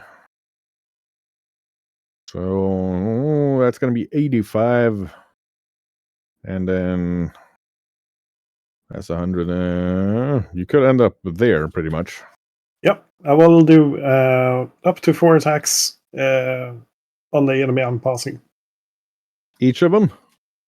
Nope. Beast. 1-1-1. I think it's 1-1-1. It would be hilarious if I could do 1-2-1. But yeah, 1-1-1. Yeah, now we'll say so. One on each of the sea devil brutes and one on the sea hag. Mm-hmm. And unless I'm mistaken, Quinn, back me up. That's 2 actions. That's a flurry. It is a 3-action thing to Blazing Streak. Okay. And it gives you 6 actions in return. Come again?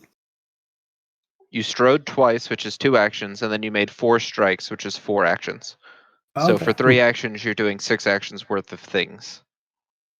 Interesting. This is the first time you're doing this. And I think if I'm reading right, I'm doing it at my highest strike, all of them.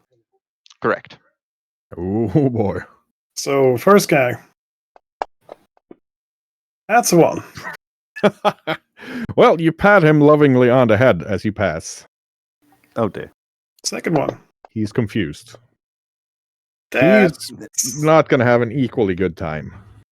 Did I mention that my damage is fire? Yes, you did. All of it? No, actually, you did not. So that's a handy piece of information I have right there. Basically, what happens is I transform into slightly glowing comet going across the board.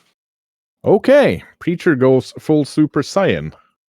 Handy to know. Roll your crit damage on that, bro. Though. Oh, sorry. Okay, double roll on that one is that one.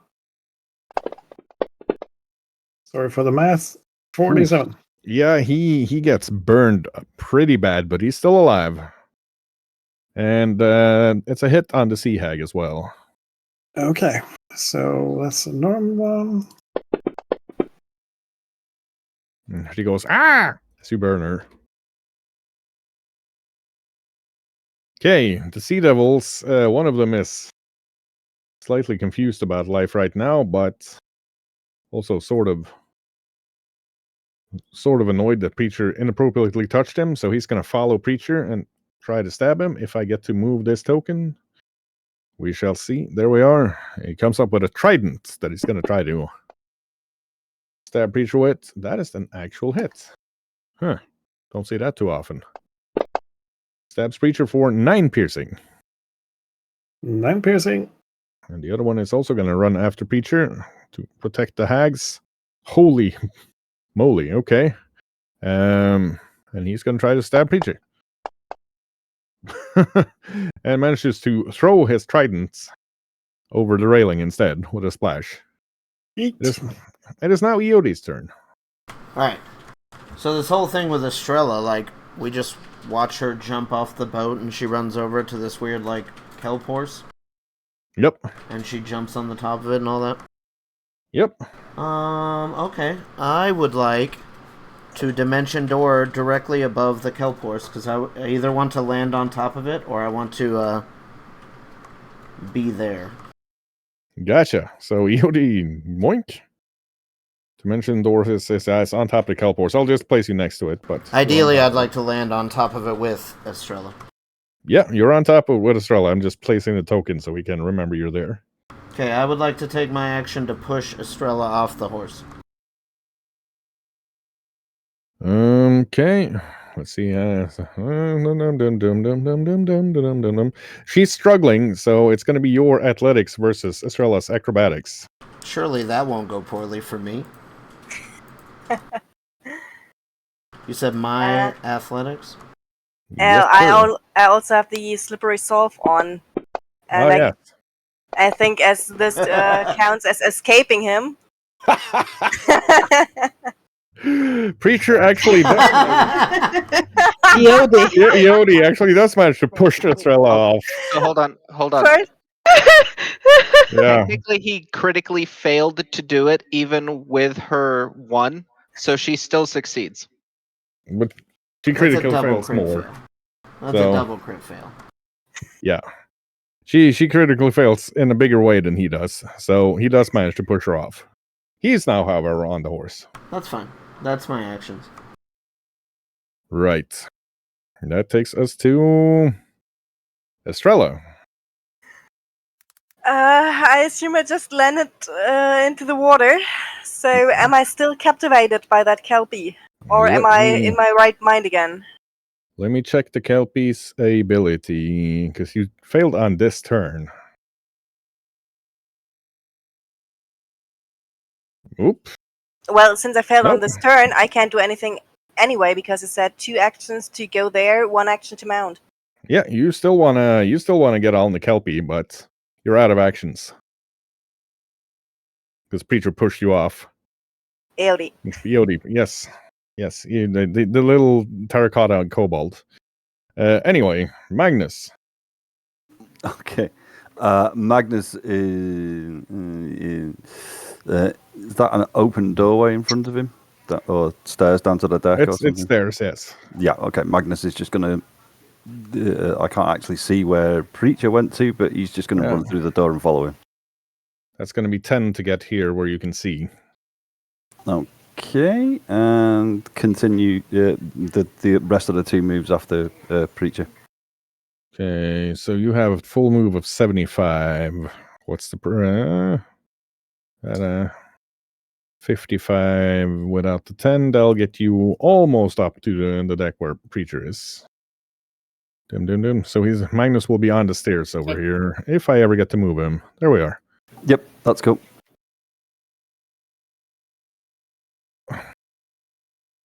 The Sea Hag is going to cast a... she's not going to cast anything. Man, this is a bargain. This is a little hag. Bargain bin hag. She's going to actually just try to claw Magnus as he comes up a couple of times with her claw. Or she's going to try and claw him once. That does not work. And then she gazes at Magnus. I'm going to need a DC 20 will save.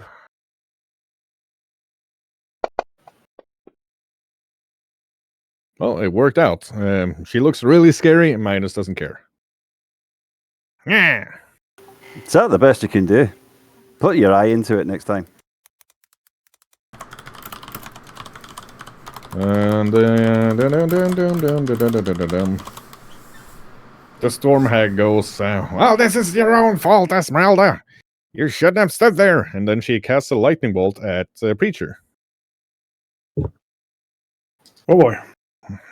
I'm going to need a DC 22 reflex save. Preacher completely dodges it.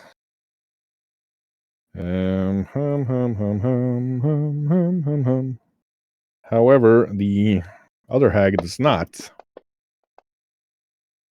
It's hit full in the face by the lightning bolts and dissipates into seawater.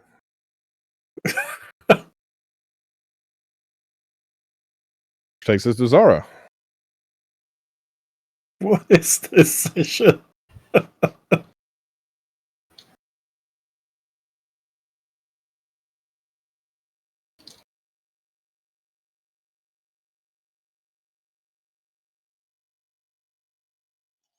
Zara's going to run over to this railing.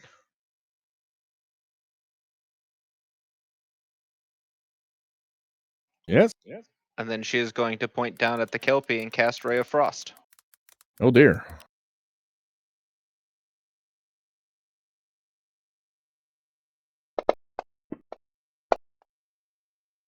25. That's a hit. Look at me, Mom, a spellcaster. Pew! Yeah, the Kelpie goes, ah! The water starts freezing around it. It is now Edemir's turn. All right. Isoy will go over there. I'm going to use my reaction to propulsive breeze him to give him another 15 feet on that movement. Okay. And then he will jump in the water and swim over to there. Very well. Okay.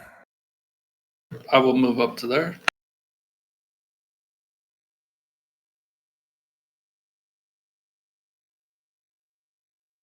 Gosh, just out of range. I will cast a slashing gust on the Kelpie. That's up top. The top Kelpie. Yep. Northern Kelpie. The Nord. Okay. Go for it, sir. That is a hit. Oh, it's slashed up a bit. And that'll be my turn. Right. The Kelpie goes, Edemir, come out in the water. It's so fun and nice here. And that's a DC 23 will save for Edemir, as this very attractive Kitsune is trying to get him to come. So next turn, he's going to spend all of his actions trying to go out and get on top of it. I thought you said it was a 22 will save. 23, sir. 23. Ah, darn it. So close. The other Kelpie, seeing an opportunity here, is going to try to grapple Preacher, Eodi. Preodi, yes. What is Eodi's athletics like? Terrible. It actually does manage to grapple Eodi, and then it swims down 70 feet. This is fun. It is now Marisol's turn. Hey, did that thing just disappear with my friend? Prepare depth charges.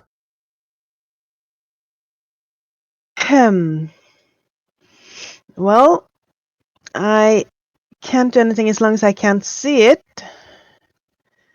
But I can see the storm hag, can't I? I believe you can.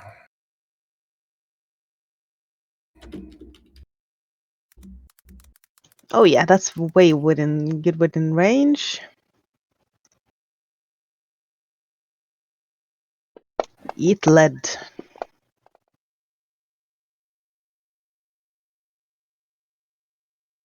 Kapow! That was the sea hag? The Yes. storm hag. Storm hag, that's the one that's left, right? Yes, that's correct. Kapow, 37. That is a critical.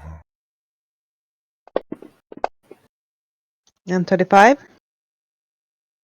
35 is also a critical. That means it should be doubled, but still, yeah. 44 plus 49. Okay. Yeah, the storm hag gets hit straight in the head by the second shot and disappears in a bolt of lightning. We need to save the ones that were taken. Nah. Right. Is that Marisol's turn? Yep. In that case, it is Mador. All right. Okay. I guess I'll dimension door to here. Let's see. I can't remember the cooldown. I did 20 feet. Yeah, I'm trying to remember the cooldown on your dimension door. I think it's longer than that. Okay, then I won't do that now, but I'll be running up there then. Yep. No, it's dimension door 3 times per day, so you can do it now. But then you can only do it once more today. Exactly. So Mador blinks up behind those. About 10 feet away so I can use my reach, and I'm not right behind him. Gotcha. he's on my screen. He's moving at the speed of like I'm already there on my screen. trying to download a movie on LimeWire or on Napster in the Yeah, mid-90s. I'm already there on my screen. There we are. My door has hit the ground. So you are there. You still have your 2 actions. That is a hit. Which one of these are you going for? One of them is very injured. The one that's very injured. Well, easily splits its head open with the glaive, and the thing goes down, stone dead. I'll switch target.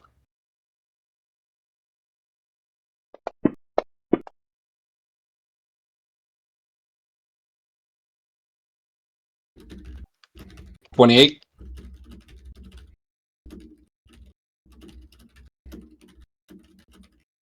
28's a hit.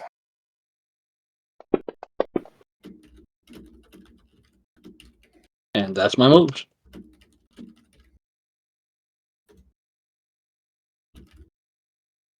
Right.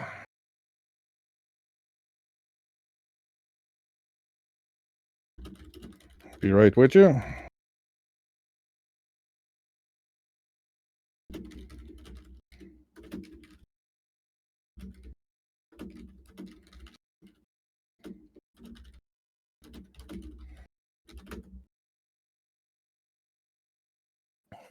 Right, we'll go to Preacher. Yeah. Okay. Well, there's one left. So, is he within reach, or do I need to step in? I'm gonna say he's within reach because he's sort of in a half square. Well, flurry of blows. Here goes.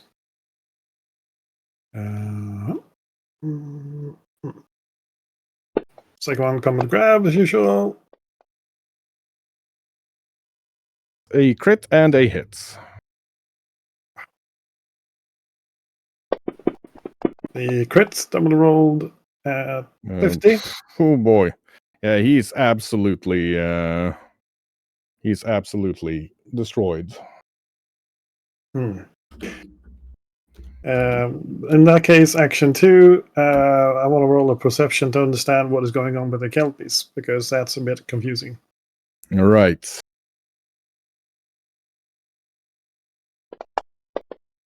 What skill would that be? Perception. Well, you can see people are riding one Kelpie's destroyed, or dive down. The other one you haven't seen. You're not entirely sure what's going on, though. I mean, perception lets you see what's happening, but not necessarily understand it. Well, they are not friendly, so I'm going to, my last action, take out the Helm of Underwater Action and put it on. Okay, then. You got a diver's helmet. I did not know that. Yep. Very well. That takes us to Yodi. So, like, I'm grappled and underwater, huh? That's more or less correct, sir. I suppose I will attempt to break the grapple. Very well. How long can I be underwater before I drown? That's 5 turns plus your con modifier, so 7 turns total. That's fine. Or you start drowning. Then I will roll to break the grapple. And let me check on this Kelpie. Nah, it's close, but he doesn't quite manage to do it. I guess then I just use all my actions to try to break away. Because I can't do anything else. Oops. That's nice. Alright, well, that's unfortunate. That's now 6 Isn't turns. Yodi can stay underwater. Estrella. Could I have used acrobatics to do that instead? Oh yes, absolutely. You can redo that if you want to. I mean, we can go for next turn. It's fine. That's on me for not knowing anything. You've got amazing acrobatics. Just roll it, and we'll just redo that turn. I should have mentioned you could use acrobatics to escape artist. And Yodi's free, wriggling out. Okay. Easily enough. You said 70 feet down? Correct. Then both of my move actions will be to swim towards the surface.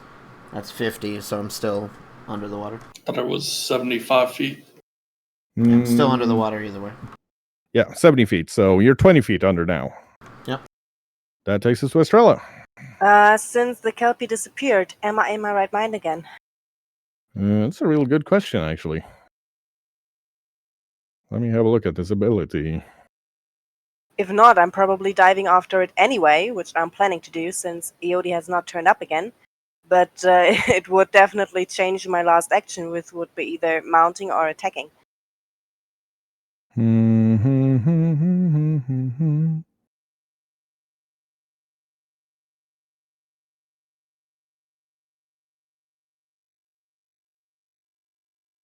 I'm gonna say you're gonna start swimming down, yeah.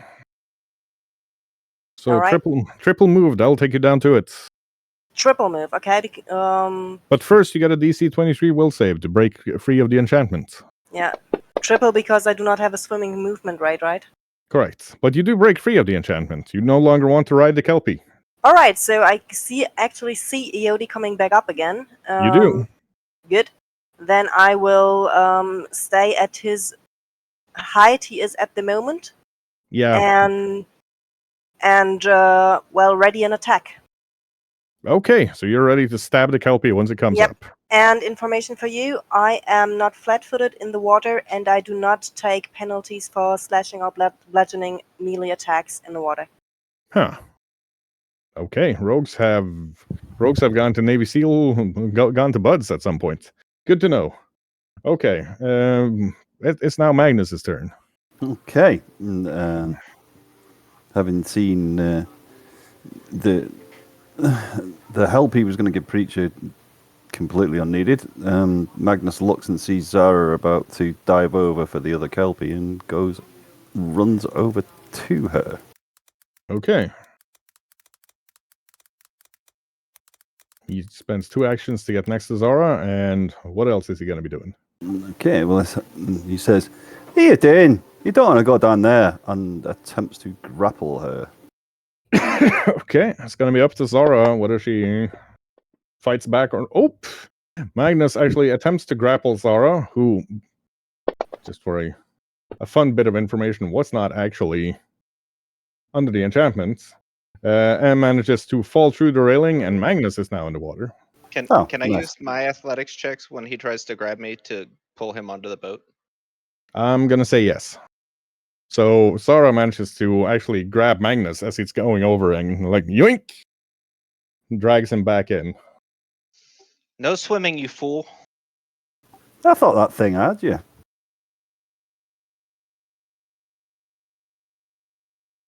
Right. Well, it was very heroic. Completely unneeded, but very heroic. It's now Zara's turn. Who is going to throw a ray of frost down at the Kelpie? That's a critical. Ooh. Pew! The Kelpie is now an ice cube.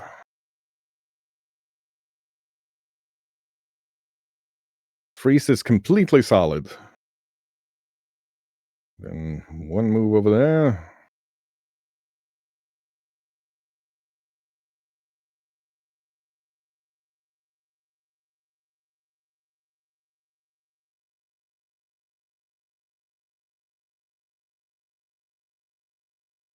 And I believe Zara has one more action.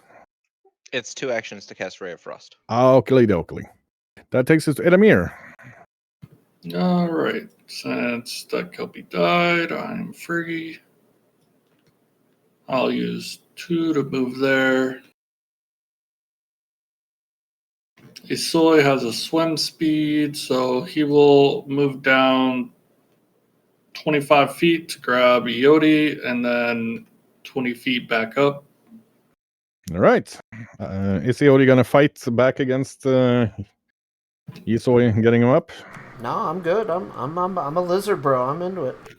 Yeah. So Iodi comes up to the breaches the surface, kind of I don't know, heroically riding Isoi because Iodi is not very large, so he could easily fit on his back.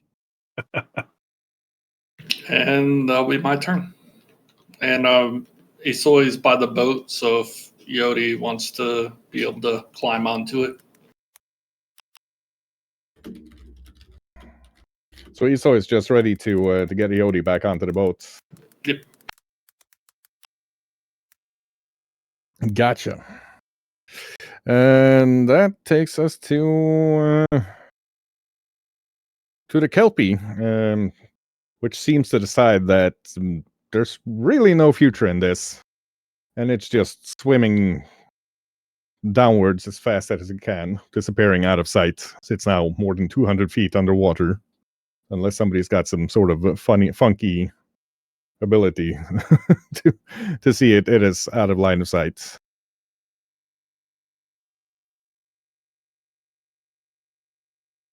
And on that note, we've been on for 2.5 hours, so we're going to take a 10-minute break. Welcome for Legit X3 Cool. Very interesting name there. I'm hoping somebody can answer your questions during the break, because I got to have a chat with one of the players. But we will be back in somewhere between 10 and 15 minutes, depending on whether or not Tiny Dog needs to pee.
Okay, so when Tulmar feels ready, we'll be ready. Up until that point, we are ready. There we are. We are back. Huzzah! Life is good, and so on and so forth.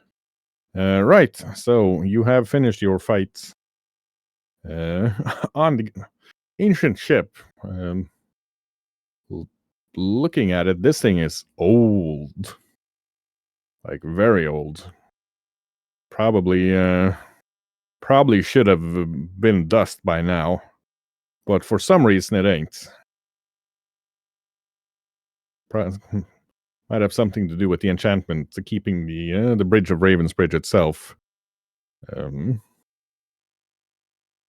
from crumbling to dust, even though it's from the First Empire. Now you do see on the other side of the bow another door that is ajar. Guys, should we really go ahead, or should we search the altar room on the ship here? There could be something we missed. Well, we might as well just check that there's nothing left on this boat to kill us before we do any searching around, right? Well, we do know that there is nothing in the room behind us, and here we do not know what's on the next one. Exactly, and I don't want them to fall on us from behind when we are searching around.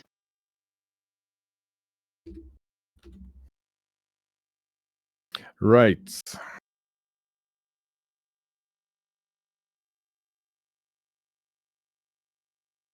So, you guys are going to be checking the boats.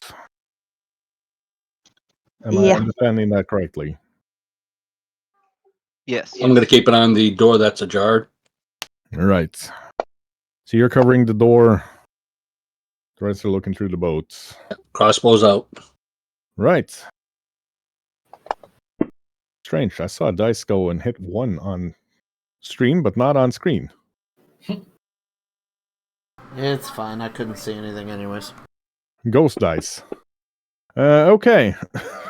There we are. So Zara sees some very interesting sylph architecture and gets stuck watching that. But Estrella does manage to find some goodies. Once a cutlass stuck in the mast, or what's left of the mast. Still shiny and pristine and very light, made of a very shiny silvery metal. There's also a chain shirt that seems to be made out of daggers. In addition to a bottle, you can see sort of wind raging inside the bottle. One bullet that's very glittery. And a nice ring carved of wood inlaid with the geometric patterns. Tossing the ring over to Yodi. What's this here? While keeping the showing Zara the bottle, I think, and Edamir, and giving the bullet to Marisol. Whew. Handing it straight over to Yodi to check it out. Good thing you gave that ring to Iodi. I'll just whisper you what it is and leave it to you how you wanna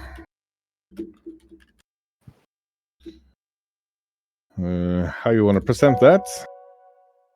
I would like to contemplate the ship overall, history-wise. Very well.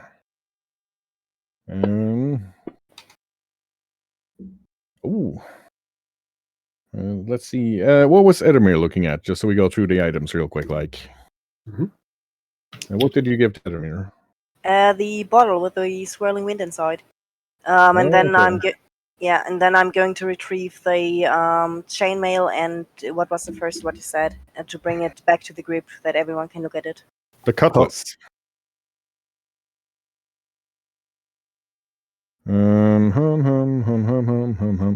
Yeah, from what Preacher can see and understand with history, this would have been a patrol cutter of the Second Empire, pretty much equivalent to a modern Coast Guard cutter for the Second Empire. Should really not still be around. Should have dissolved for ages ago, but it's in surprisingly good shape.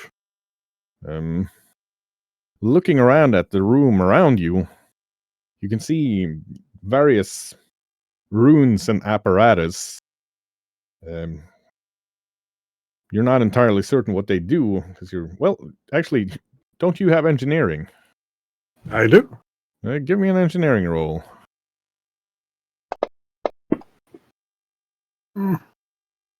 If your guess is correct, these could be used to simulate various waves and weather. Shooter.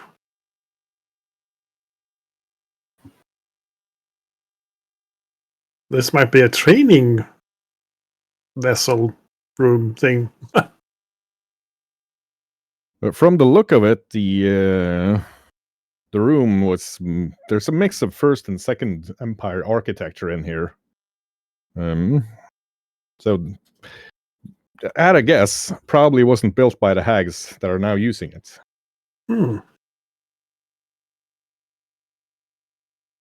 Very strange. Meanwhile, Edamir and Iodi have had the time to look at the magic items and identify them. Yep, I'm gonna give the bottled air to Yodi. Be like, for the next time you're stuck down deep, here, this has a unlimited supply of fresh air. Yodi's busy looking at the ring, and he looks at it was Estrella who flipped it to him, right? Yep. So he's looking at the ring, and he looks at Ed, and then he looks at Estrella, and he goes, "This is not an item you would like to place upon your finger. Yodi will put this away. You do not want this, I assure you."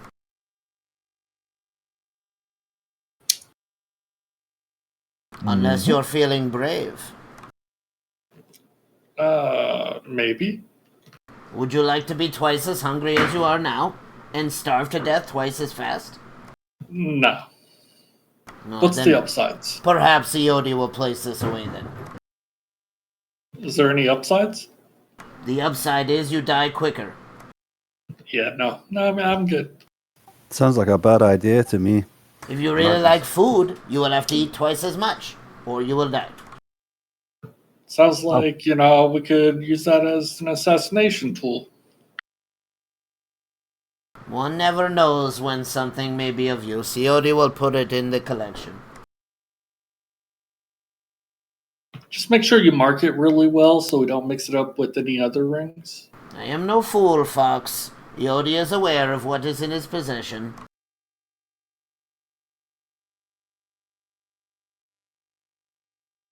And I'll take the bottle of air as well, because, he offered it to me. Yeah. Who is identifying the armor, which is obviously also magical? I'll do it, since I usually do it. You want an Arcana check? Nah, pretty much was mostly interested in whether or not you recognize the first one there. Let me Google this.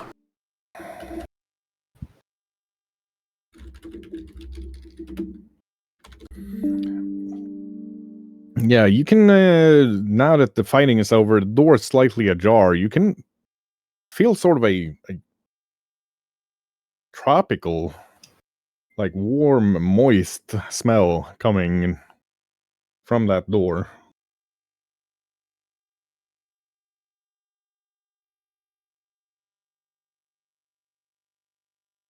I hate the tropics. Can we go back to the cold? Tropics? Looking around confused. Yeah, you don't smell that coming from the door?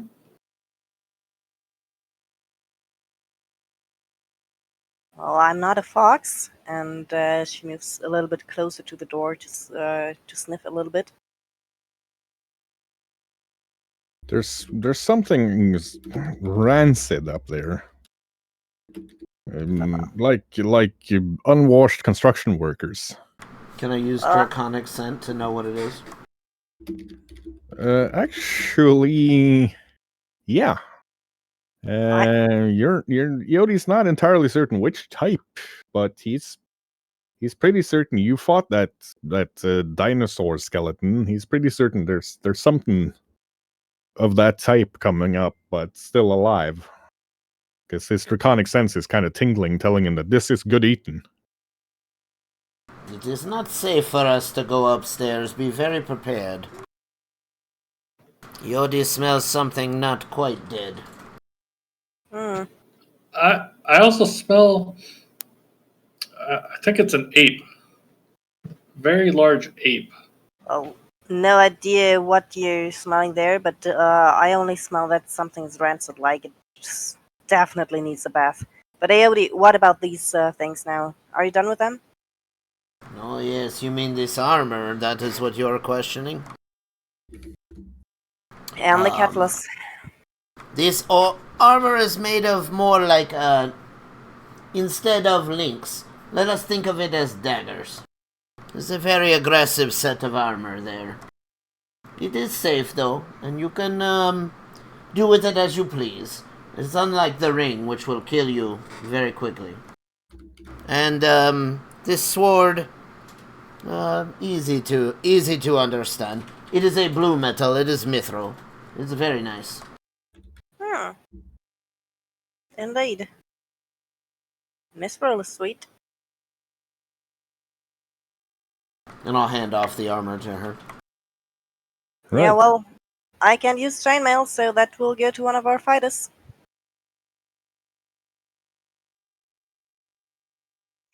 Chainmail or a chain shirt? It's a Shirt. Chain shirt, alright. But I think everything above leather gives me a penalty. Well, you can think about that for later. Yep. I'm assuming you all want to be moving up. Yes. Yes. Well, another hop, skip, and a jump over to the next hallway. I can't really deal with lines of sight properly here, so I'm just gonna move you over. While the others were searching, Magnus was treating his own wounds. Right, so that's his treat wounds on himself for the foreseeable future.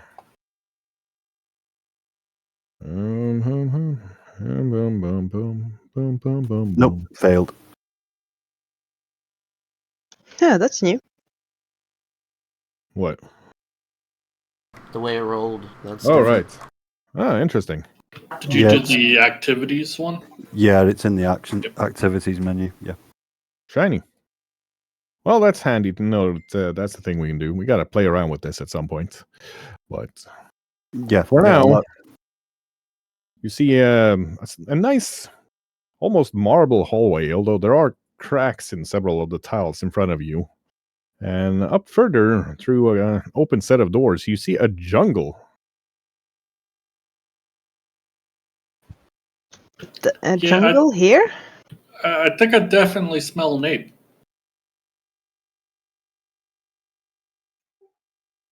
What's an ape? Too much hag magic in this place. It makes me sick.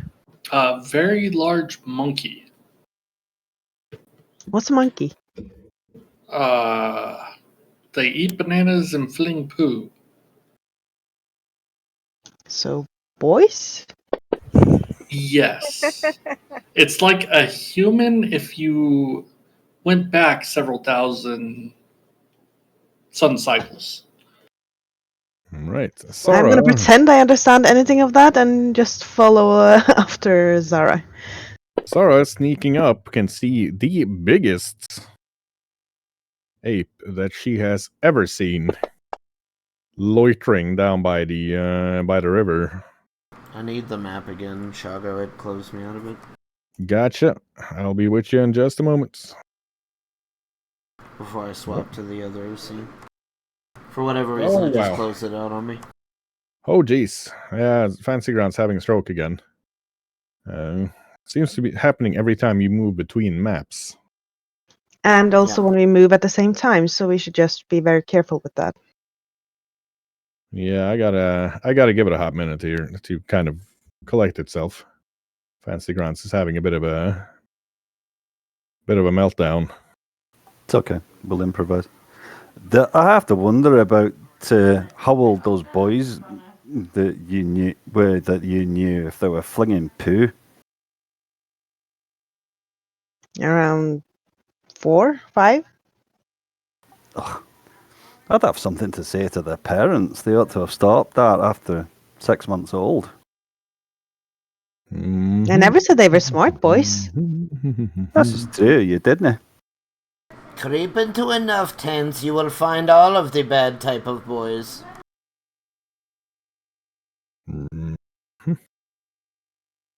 This is a good point, Master Yodi. Yodi knows from experience.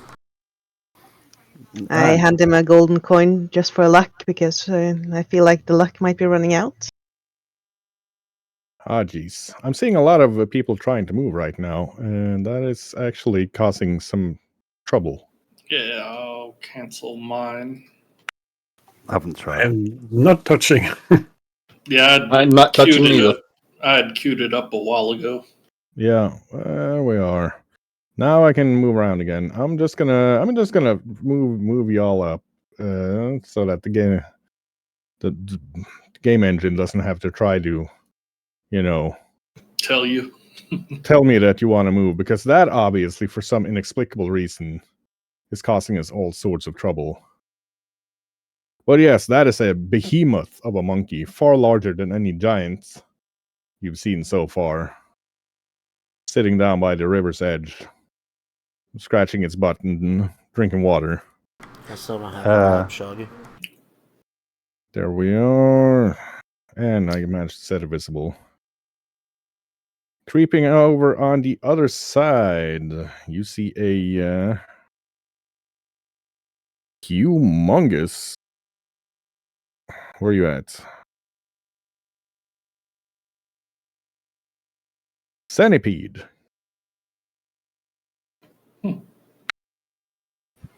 Probably big enough to give that ape a run for its money.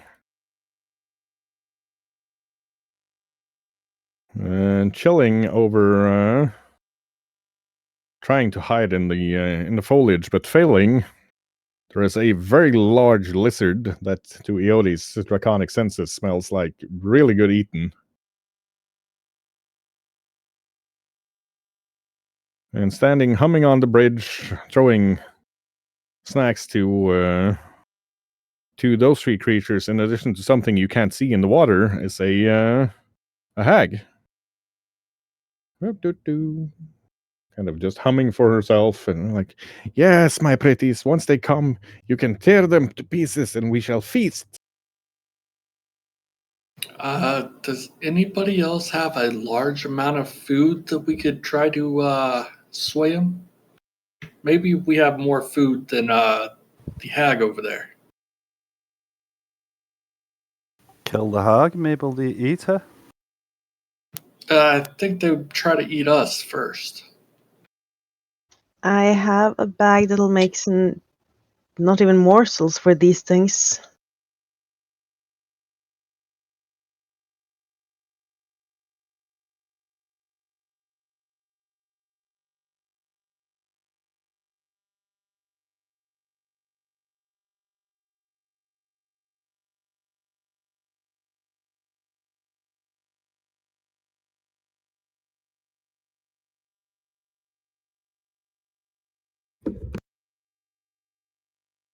Yodi smells something delicious in here, though. Perhaps, instead of feeding them, we should be looking for dinner, no?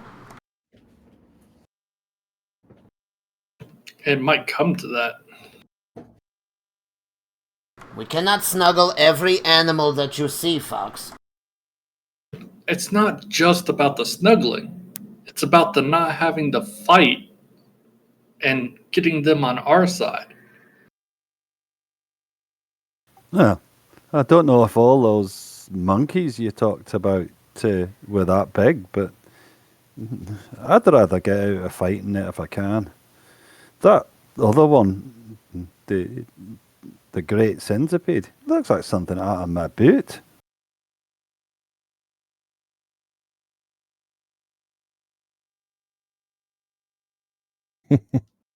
So, what are you planning to do about it? What do you think? Should we just turn around and go? Or do we take this potential fight? I'm guessing that they are all controlled by the hag, so if we can get her down. By the way that she's feeding them, most definitely.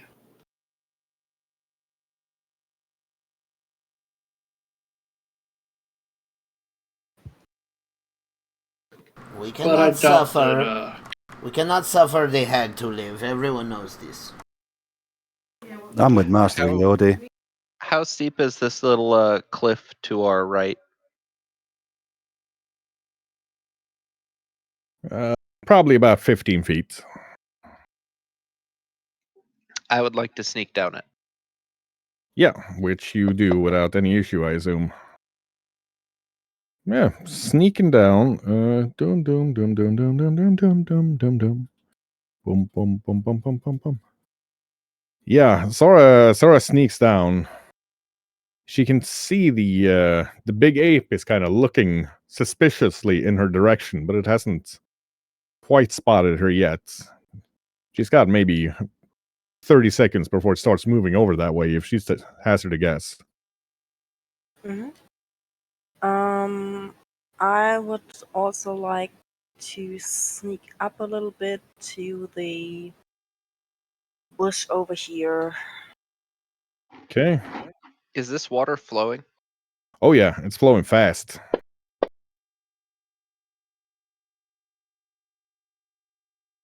Probably going to be a challenge even for Zara to swim in it.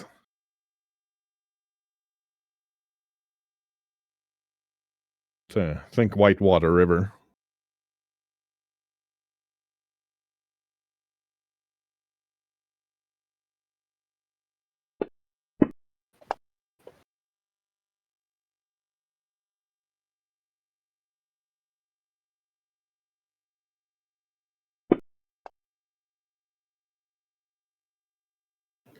And I. Yep. Sneaking, sneaking, sneaking, sneaking, sneaking, sneaking.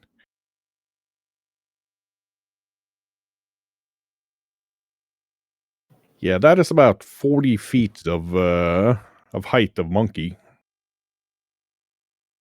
So it is by far the biggest thing in here.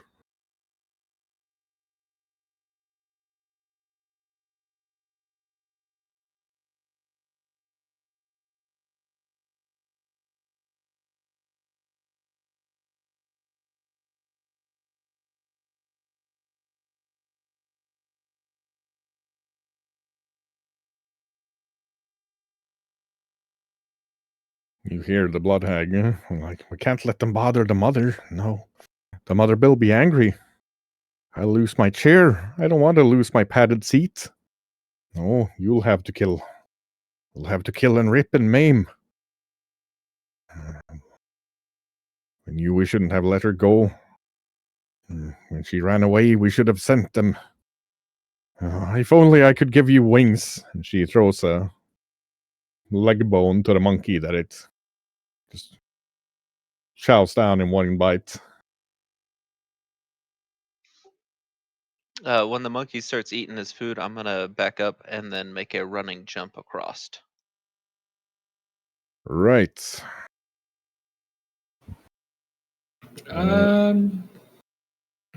Yeet. Oh yeah, you make that running jump across easily. And land on you don't know what kind of fungus that is, but it makes absolutely no sound, acting just like a cushion for your feet. I'm gonna yell out. Are y'all really going to settle for the petty morsels that hag's given you?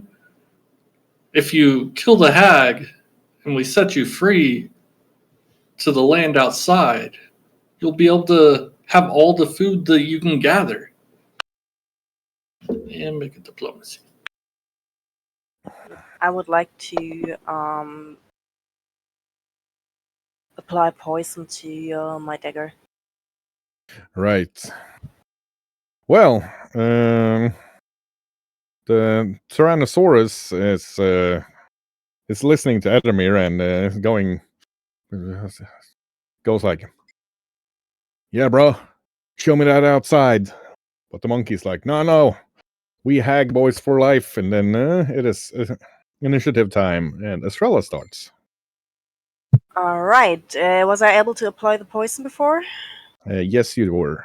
While he Which was which talking? poison did you apply? I applied one that enfeebles.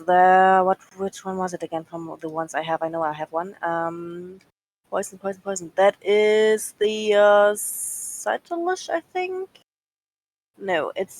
Oh, come on. Sorry about that. I'm starting to worry about Estrella's health if she hasn't labeled her poisons properly. The violet venom. It's real dangerous real fast. Yeah, the violet venom. Okay, and what's the DC on that thing if she stabs somebody? A DC 17 only, so they have a good chance to get it, but they can still fail. Fair point. So, what's Estrella's plan here? Which one said they would join us? Mm, Or I guess they didn't speak common, right? No, they didn't. Well, in that case, I'm just going to sneak up a little bit more, still hiding because they have not attacked yet.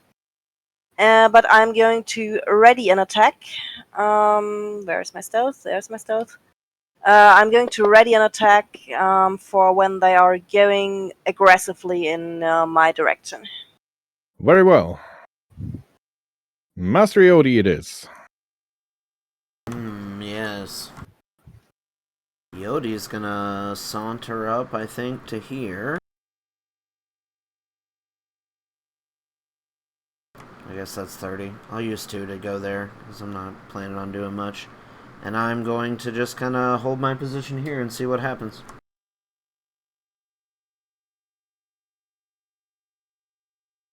Okay. Edamir.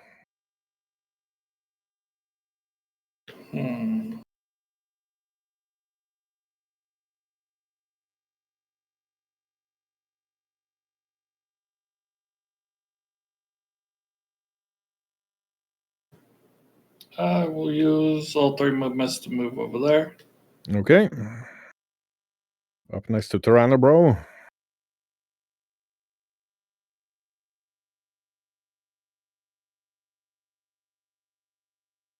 It's going so slow. Yeah. Yeah. It is having a bit of a spot of bother, if you will.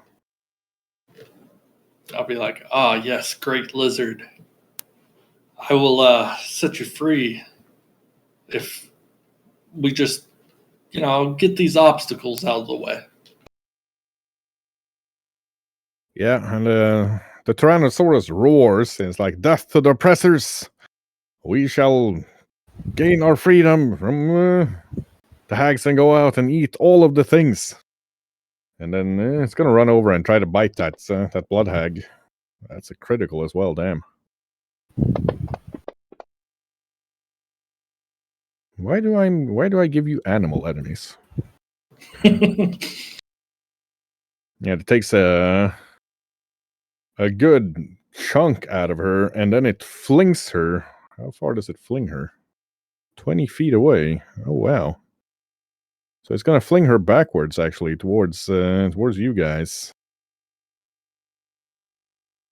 And she goes, oof! She lands on her feet, but still takes some damage from that.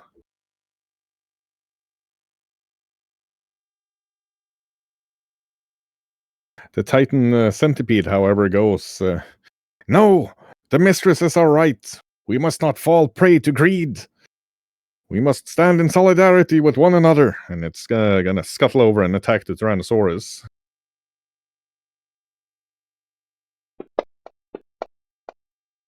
And a critical. They feel strongly about these things.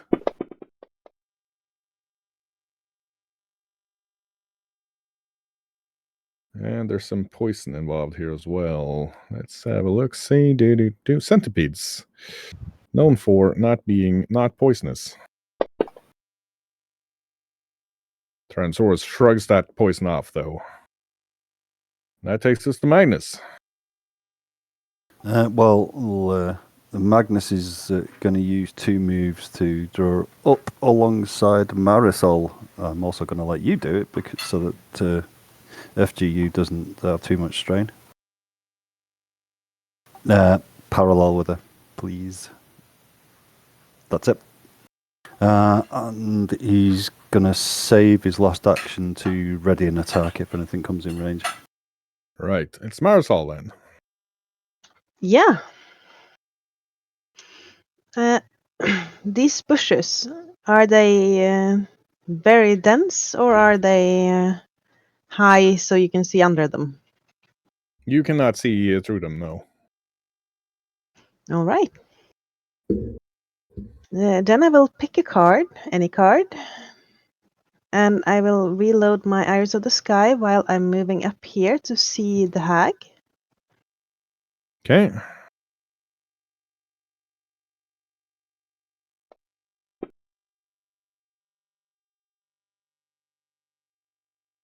Oh. Can't hear you for some reason. That's explosive ammunition. Okay. Lovely. So I'm gonna whisper to my rifle that I want to hit this thing.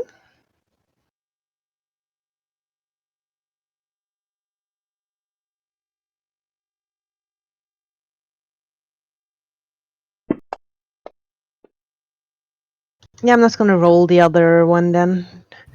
That's a 20. Yeah, that's a critical.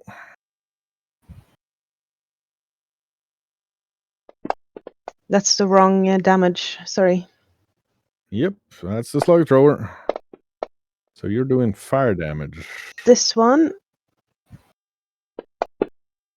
And then 4 persistent fire damage. And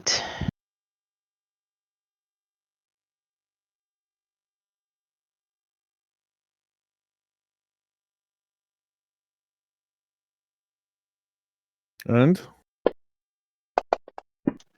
66 explosion damage because she is hit with the explosive bullet. damn. And that's in a 10-foot burst, so it's just her. Yeah.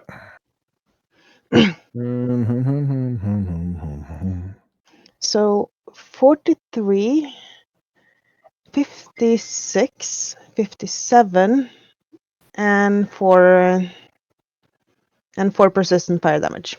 Right. Okay. That was Marisol. Yes. Right. The hag sheds her skin, screams, "Don't listen to the fox! Poverty and wealth are both non-existent since all products and services are distributed to all!"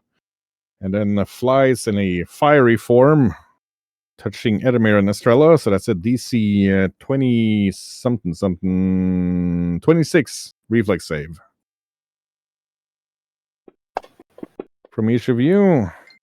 And then she lands over here. Ow.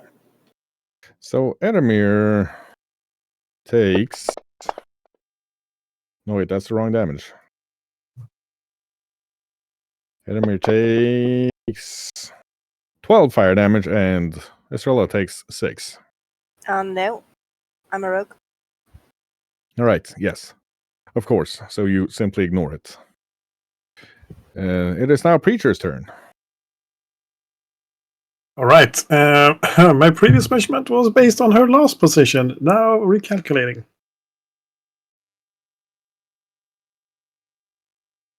That is 65. 2 move actions. I want to end up next to her. Right, I'm gonna need a... let's see, what is this? 15 feet. And needs a DC 20 athletics from you to jump that. Yeah. Yeah, no issue. Do you want me to move or should you? Move my stuff. I'll do it. That seems to be the way to go right now. Maybe. Hello. There we are. That takes you there. Okay. One action left, and I'm going to try a flurry. See if she's amenable to be getting hit. Second one is combat grab.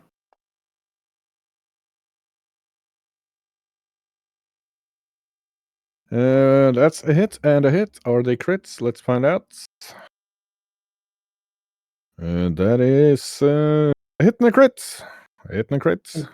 The first one is this plus 12, I think, from Marisol's. Yep. So, jeez. Yeah, that's a pretty solid hit.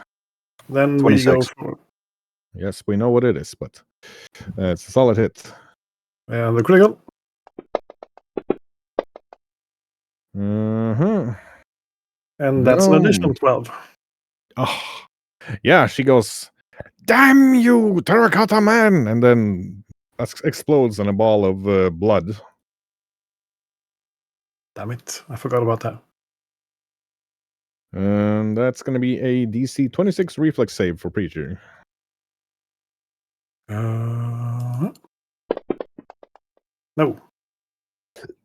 33 damage. Fire damage. That I mitigated a bit.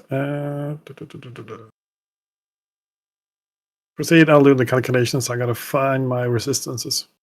Right. It is Zara then.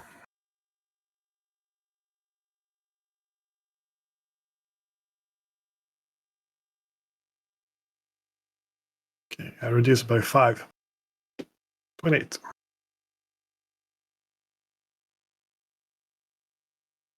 Whoop. Zara's falling back. No, that's No. Fantasy Ground doing its own thing. Right. Tell me where you want to go once you're done floating very slowly over. I'm going to use 2 actions to move adjacent to the Titanopede. Gotcha. Let's see if I can do that without Fancy Ground sending you like something like that. Yep, that looks about right. Gotcha. And then I'm going to do my esoteric lore. Right.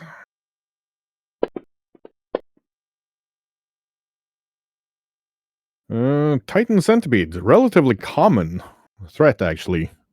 Reviled. They usually live among like huge trash heaps or close to giants often, so that they can go through their trash and eat it. Huge, tough. They've got poison Titan Centipede venom in their fangs, which makes people clumsy and slow. They can trample people, but the worst thing about it is that even though it is enormous, it can squeeze through spaces as narrow as 10 feet. And get in pretty much everywhere. Other than that, nothing much spectacular about it. It's a huge honking centipede. Enormous, actually, is the size on it. Okie dokie, that'll be my turn. Right, off to Mador then. Okay, I'm gonna head to be right beside Eodi, Yep. looking at what's going on out here. Yeah, you see a gigantic centipede fighting a Tyrannosaurus on a rickety bridge, while a huge monkey is well, you can't hear what it's shouting, but it is shouting that all property should be held in common. There's no private ownership, and it's about to charge Edamir, it looks like. Then I will shoot at the monkey with a crossbow, of course. Gotcha.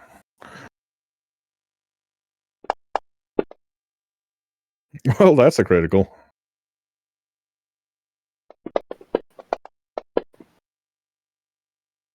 That monkey definitely knows it's been hit. Now I'll take the rest of my turn to reload and be ready to shoot again. Gotcha. The monkey shooting about the lack of, or screaming about the lack of private ownership, is going to charge up and try to smack Edamir because he's coming in here and subverting their political ideals. Yeah, they do feel very strongly about that. That's also a critical.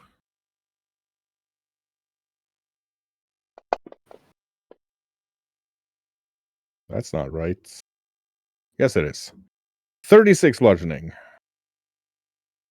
And then it is going to try to smack him again.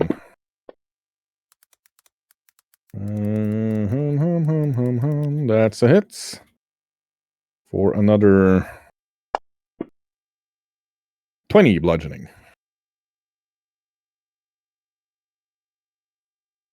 It is Estrella's turn. Yeah, too bad that ape didn't get into reach for me charging Edamir. Or it would have eaten my prepared attack, but it is how it is. I am now sneaking up on it. Better let you do the movement while I roll. Yep.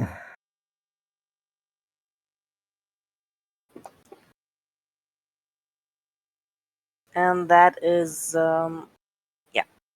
So I'm assuming you're moving there? Yep. Yep.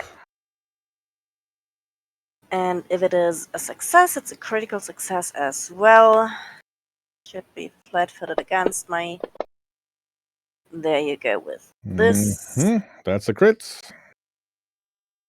Assumed as much. Then you take this damage, you take this damage, and you take the poison. You get a car. You get a car. Yeah.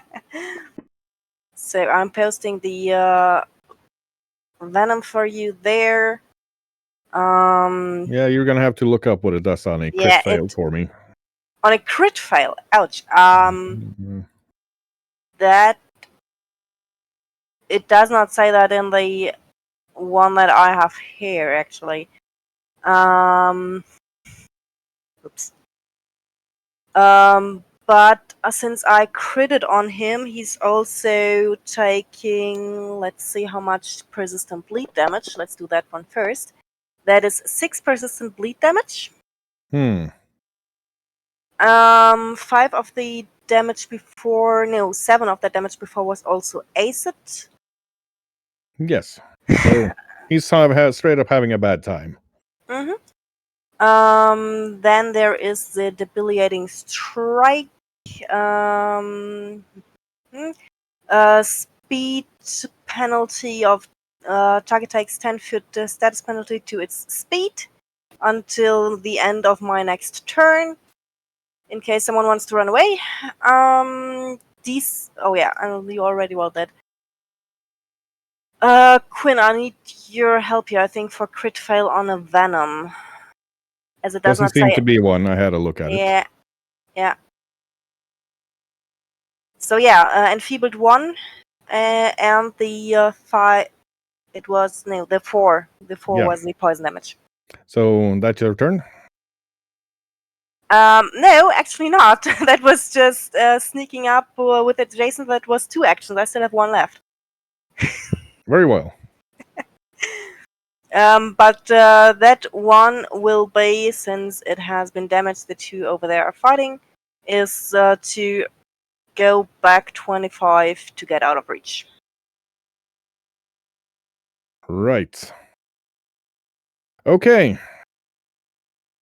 There is a rumble as something huge comes running out of the water, screaming that the proletariat cannot bow to the wishes of the ruling elite.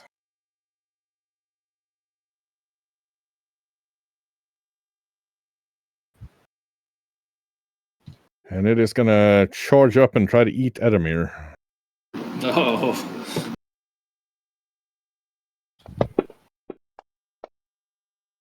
So that's a critical. And a Miss. But it does. Oop. It bites Edamir for 72 piercing damage, and he's grabbed and in its jaw. Taking us over to Iodi. Yikes. I don't see the hippo or anything either. Let's see. I too do not see the hippo that ate me. I'm gonna move over to here. Let's wait and see if that hippo shows up for you. I see it now. See, No, it's there it is. Yeah, it's there. Probably should have seen when it got out of the water. It's a bit slow. Yeah, but it came out of the water real fast. Hippos, like dwarves, are natural sprinters. And also Nice. ridiculously fast. I'm gonna go ahead and do a little bit of Ray of Frost at the hippo that's eating the fox. Yeah, it is large enough that you can actually see the hippo through the foliage.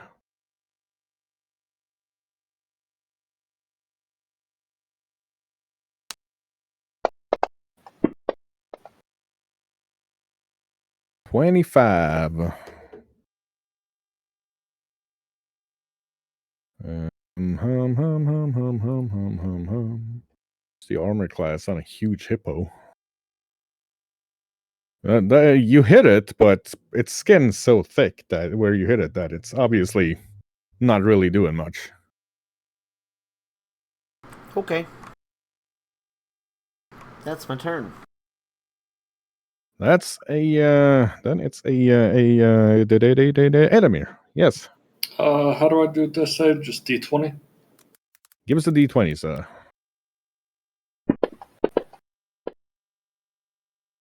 Edamir stays at dying 1.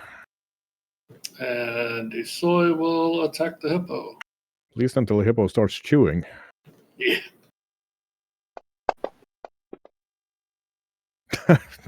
Nice. It is a day for criticals, is it not? Crit miss or crit hit. No Yeah. betweens. Really, really no betweens. That is a lot of damage on that hippo. It gets chomped pretty good. See, Soy runs up and kind of latches onto one of its enormous feet, chomping onto it. And he will gulp blood. So 2d6 persistent bleed damage. Yeesh. Is that for as long as he's stuck to it, or just going on? Should just be going on. Okay. Gotcha. Well, And he gains 2d8 temporary hit points.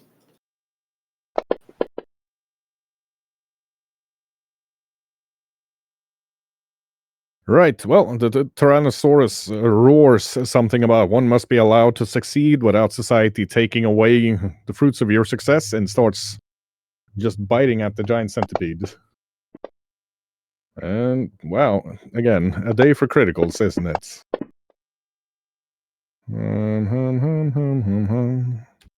These things are doing some big damage numbers on these hits as well. It can't really... It's this thing is too big for the Tyrannosaurus to actually fling it anywhere, but it grabs onto it, and it's using its feet to kick. That's another critical. That's 2 criticals. Jeez. Tyrannosaurus is going on town on the giant centipede. You managed to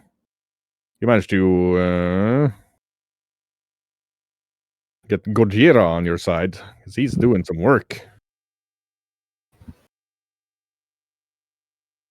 But the centipede is fighting back, although it is weakening. It bites also with a critical. And another.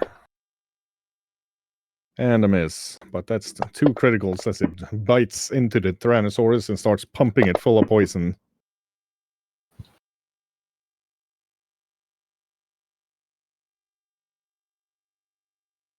And both of them seem very, very weakened and injured currently, and it's Magnus's turn. Okay, well, Magnus is going to run just past Marisol to. I don't know if the pointer's showing up There we are. there. And then he's going to cast a 2-action heal at Ed. Gotcha. Roll your healing. 2d8 plus 8, if I remember correctly. The Or 3d8. Oh, yeah. 40. Right. 40 hit points back to Edamir. Finds himself in the mouth of a gigantic hippopotamus. Ow. We'll Right. get you out, Ed. Marisol, it's your turn. Yeah, so I'm gonna shoot that hippo. But for this, I think we need some heavier shit. So out of my sleeve comes the royal slug rifle. Yeah, that dwarven slug thrower is definitely of the hippo hunting caliber. That's a hit. And a hit.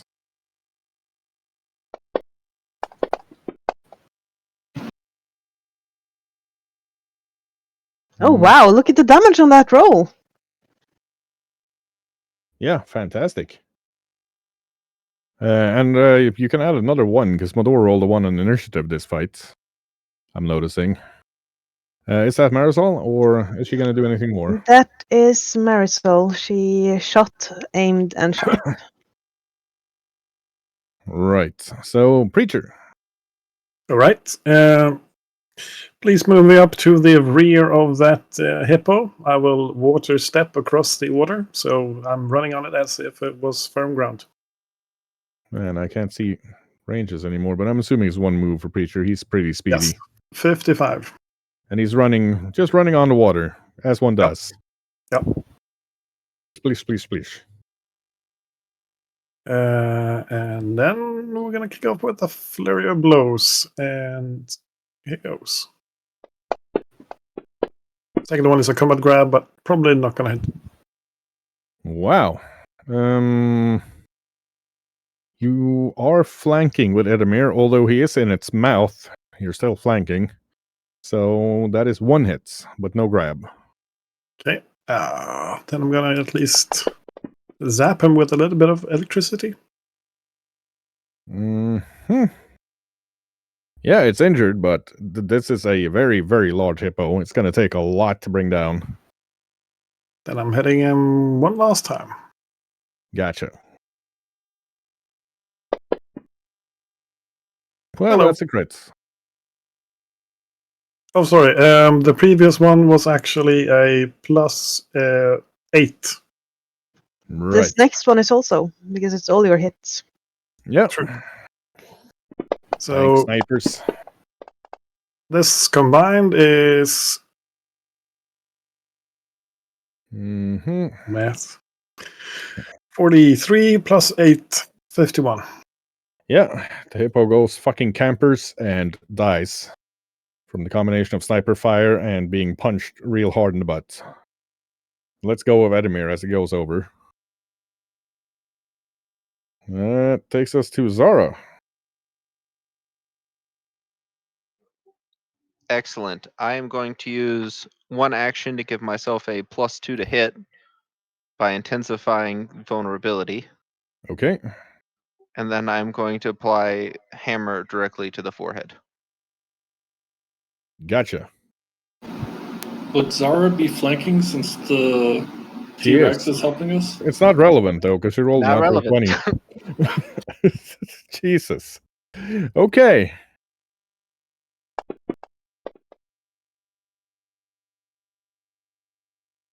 Yeah, Zara waits until the centipede pulls back to bite the Tyrannosaurus, and with one gigantic blow, smashes its head straight in.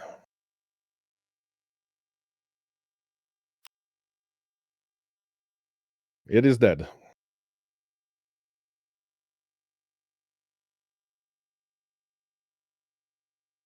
And then I'm going to use my last action to shield. Gotcha. That takes us to Mador. All right, I'm gonna shoot at the monkey. Very well.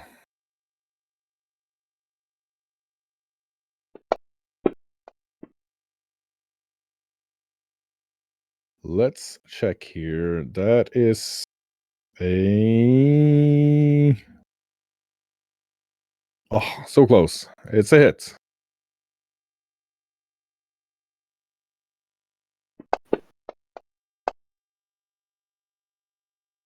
Reload and shoot again. Gotcha.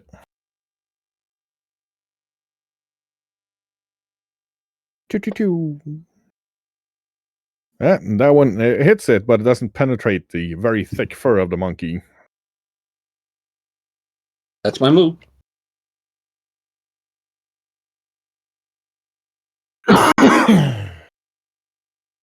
Yeah. The monkey roars at Preacher. Preacher can't understand what it's roaring, but Edmir hears it accusing Preacher of denying that there are no class divisions, as it swings its fist at Preacher twice. Preacher dodges both times, and a third, and a miss. So Preacher's boxing a 40-foot tall monkey and winning. That takes us to Estrella. Yay. Did he get his bleed damage? The monkey? Mm-hmm. He did not, in fact, get his bleed damage. There we are. Thank you. Yep. Also looked up, thanks to Quinn, the rules for the poison that I written you in DM as well, but he is progressed to stage 2 immediately, which would be a drained one instead of enfeebled. And so he is now going to stage 3 this round, which gives him 2d6 poison and enfeebled 1. But before that happens, I'm going to sneak up again. Since he is adjacent to my allies, I can actually do that in combat, which is pretty neat. Yep. I see you slowly sliding up towards him, as if you are actually sneaking. That is a hit. Now that's that is a that stealth. was, yeah, and if it is a success, it's a critical success. Yep. Sneaking. Now comes my attack. And that's a crit. Neat.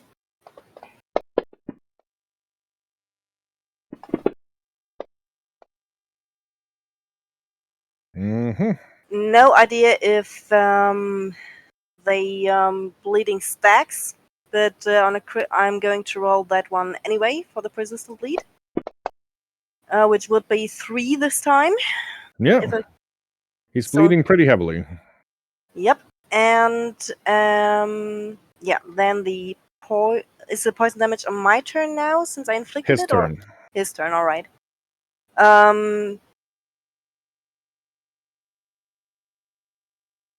Yeah. Going with the speed penalty again as a free action. Okay. That is 2 actions, and then I have 1 more. You know my tactic already, hit and run. Yeah, fair enough. Off you go. That takes us to Iodi. Okay. Iodi is gonna just kinda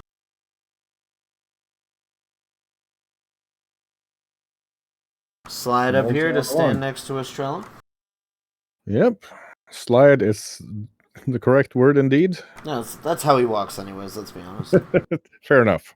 And then I will, in fact, go ahead and Ray of Frost this big monkey. Shuffling. Every day he's shuffling.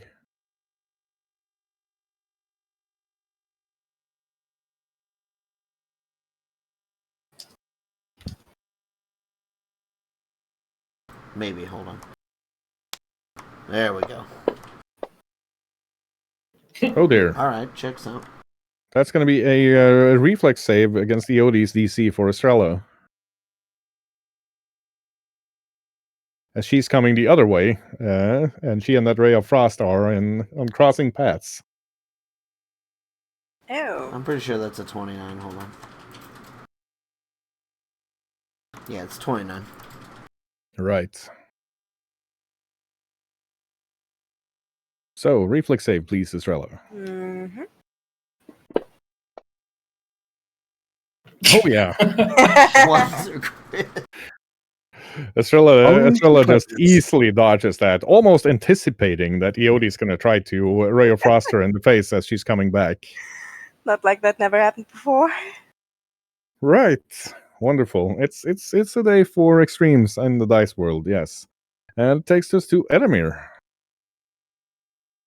Yes, I will disengage and then move back.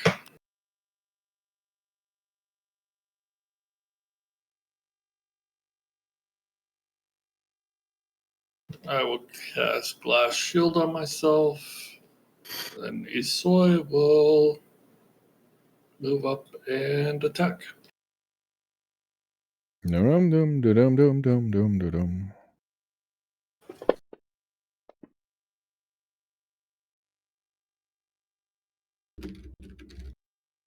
That's a critical.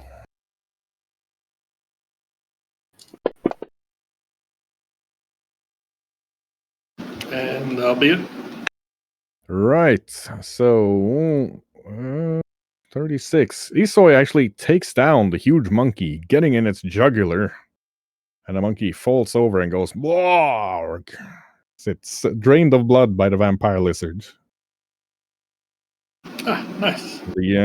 The T-Rex staggers up, groaning to fall over in front of Edamir. Goes like, "Worry not, friend. At least I died in the pursuit of a dream where I can act in self-interest, in the pursuit of my own good, without regard for socio-political pressure." You And will then not die. breathes out at last. Nope, I heal it. It's not your turn for a while, and the poison killed it this turn. But it had a beautiful dream of owning a fort and a house before it died. And we have quite a bit of Hag's Lair to go, so we've been going for 4 hours. I believe we will call it here for today. For next session, I'm going to skip these maps up into several smaller maps because I think the size of the map is what's actually killing Fantasy Grounds. And yeah, I will. I'll see what I can do there. Last week's episode will be up sometime this evening. It's been downloaded. It is uploading to YouTube as we speak. It should be up somewhere time before midnight. This episode will be up sometime during Monday. For all of our viewers, please head over to Twitch TV/Tulmar, Twitch TV/Shionkaisi, and give them a tier 3 sub, but drop a couple of $100 in tips. They both deserve it. Of course, what do kids say these days? Smash that like and subscribe button, both on YouTube and Twitch. Thank you all for joining. We'll let our esteemed streamer, Mr. Tulmar, find somebody to raid, and we will see you all next Sunday. Bye. Bye-bye. Bye. Bye. Bye. See ya.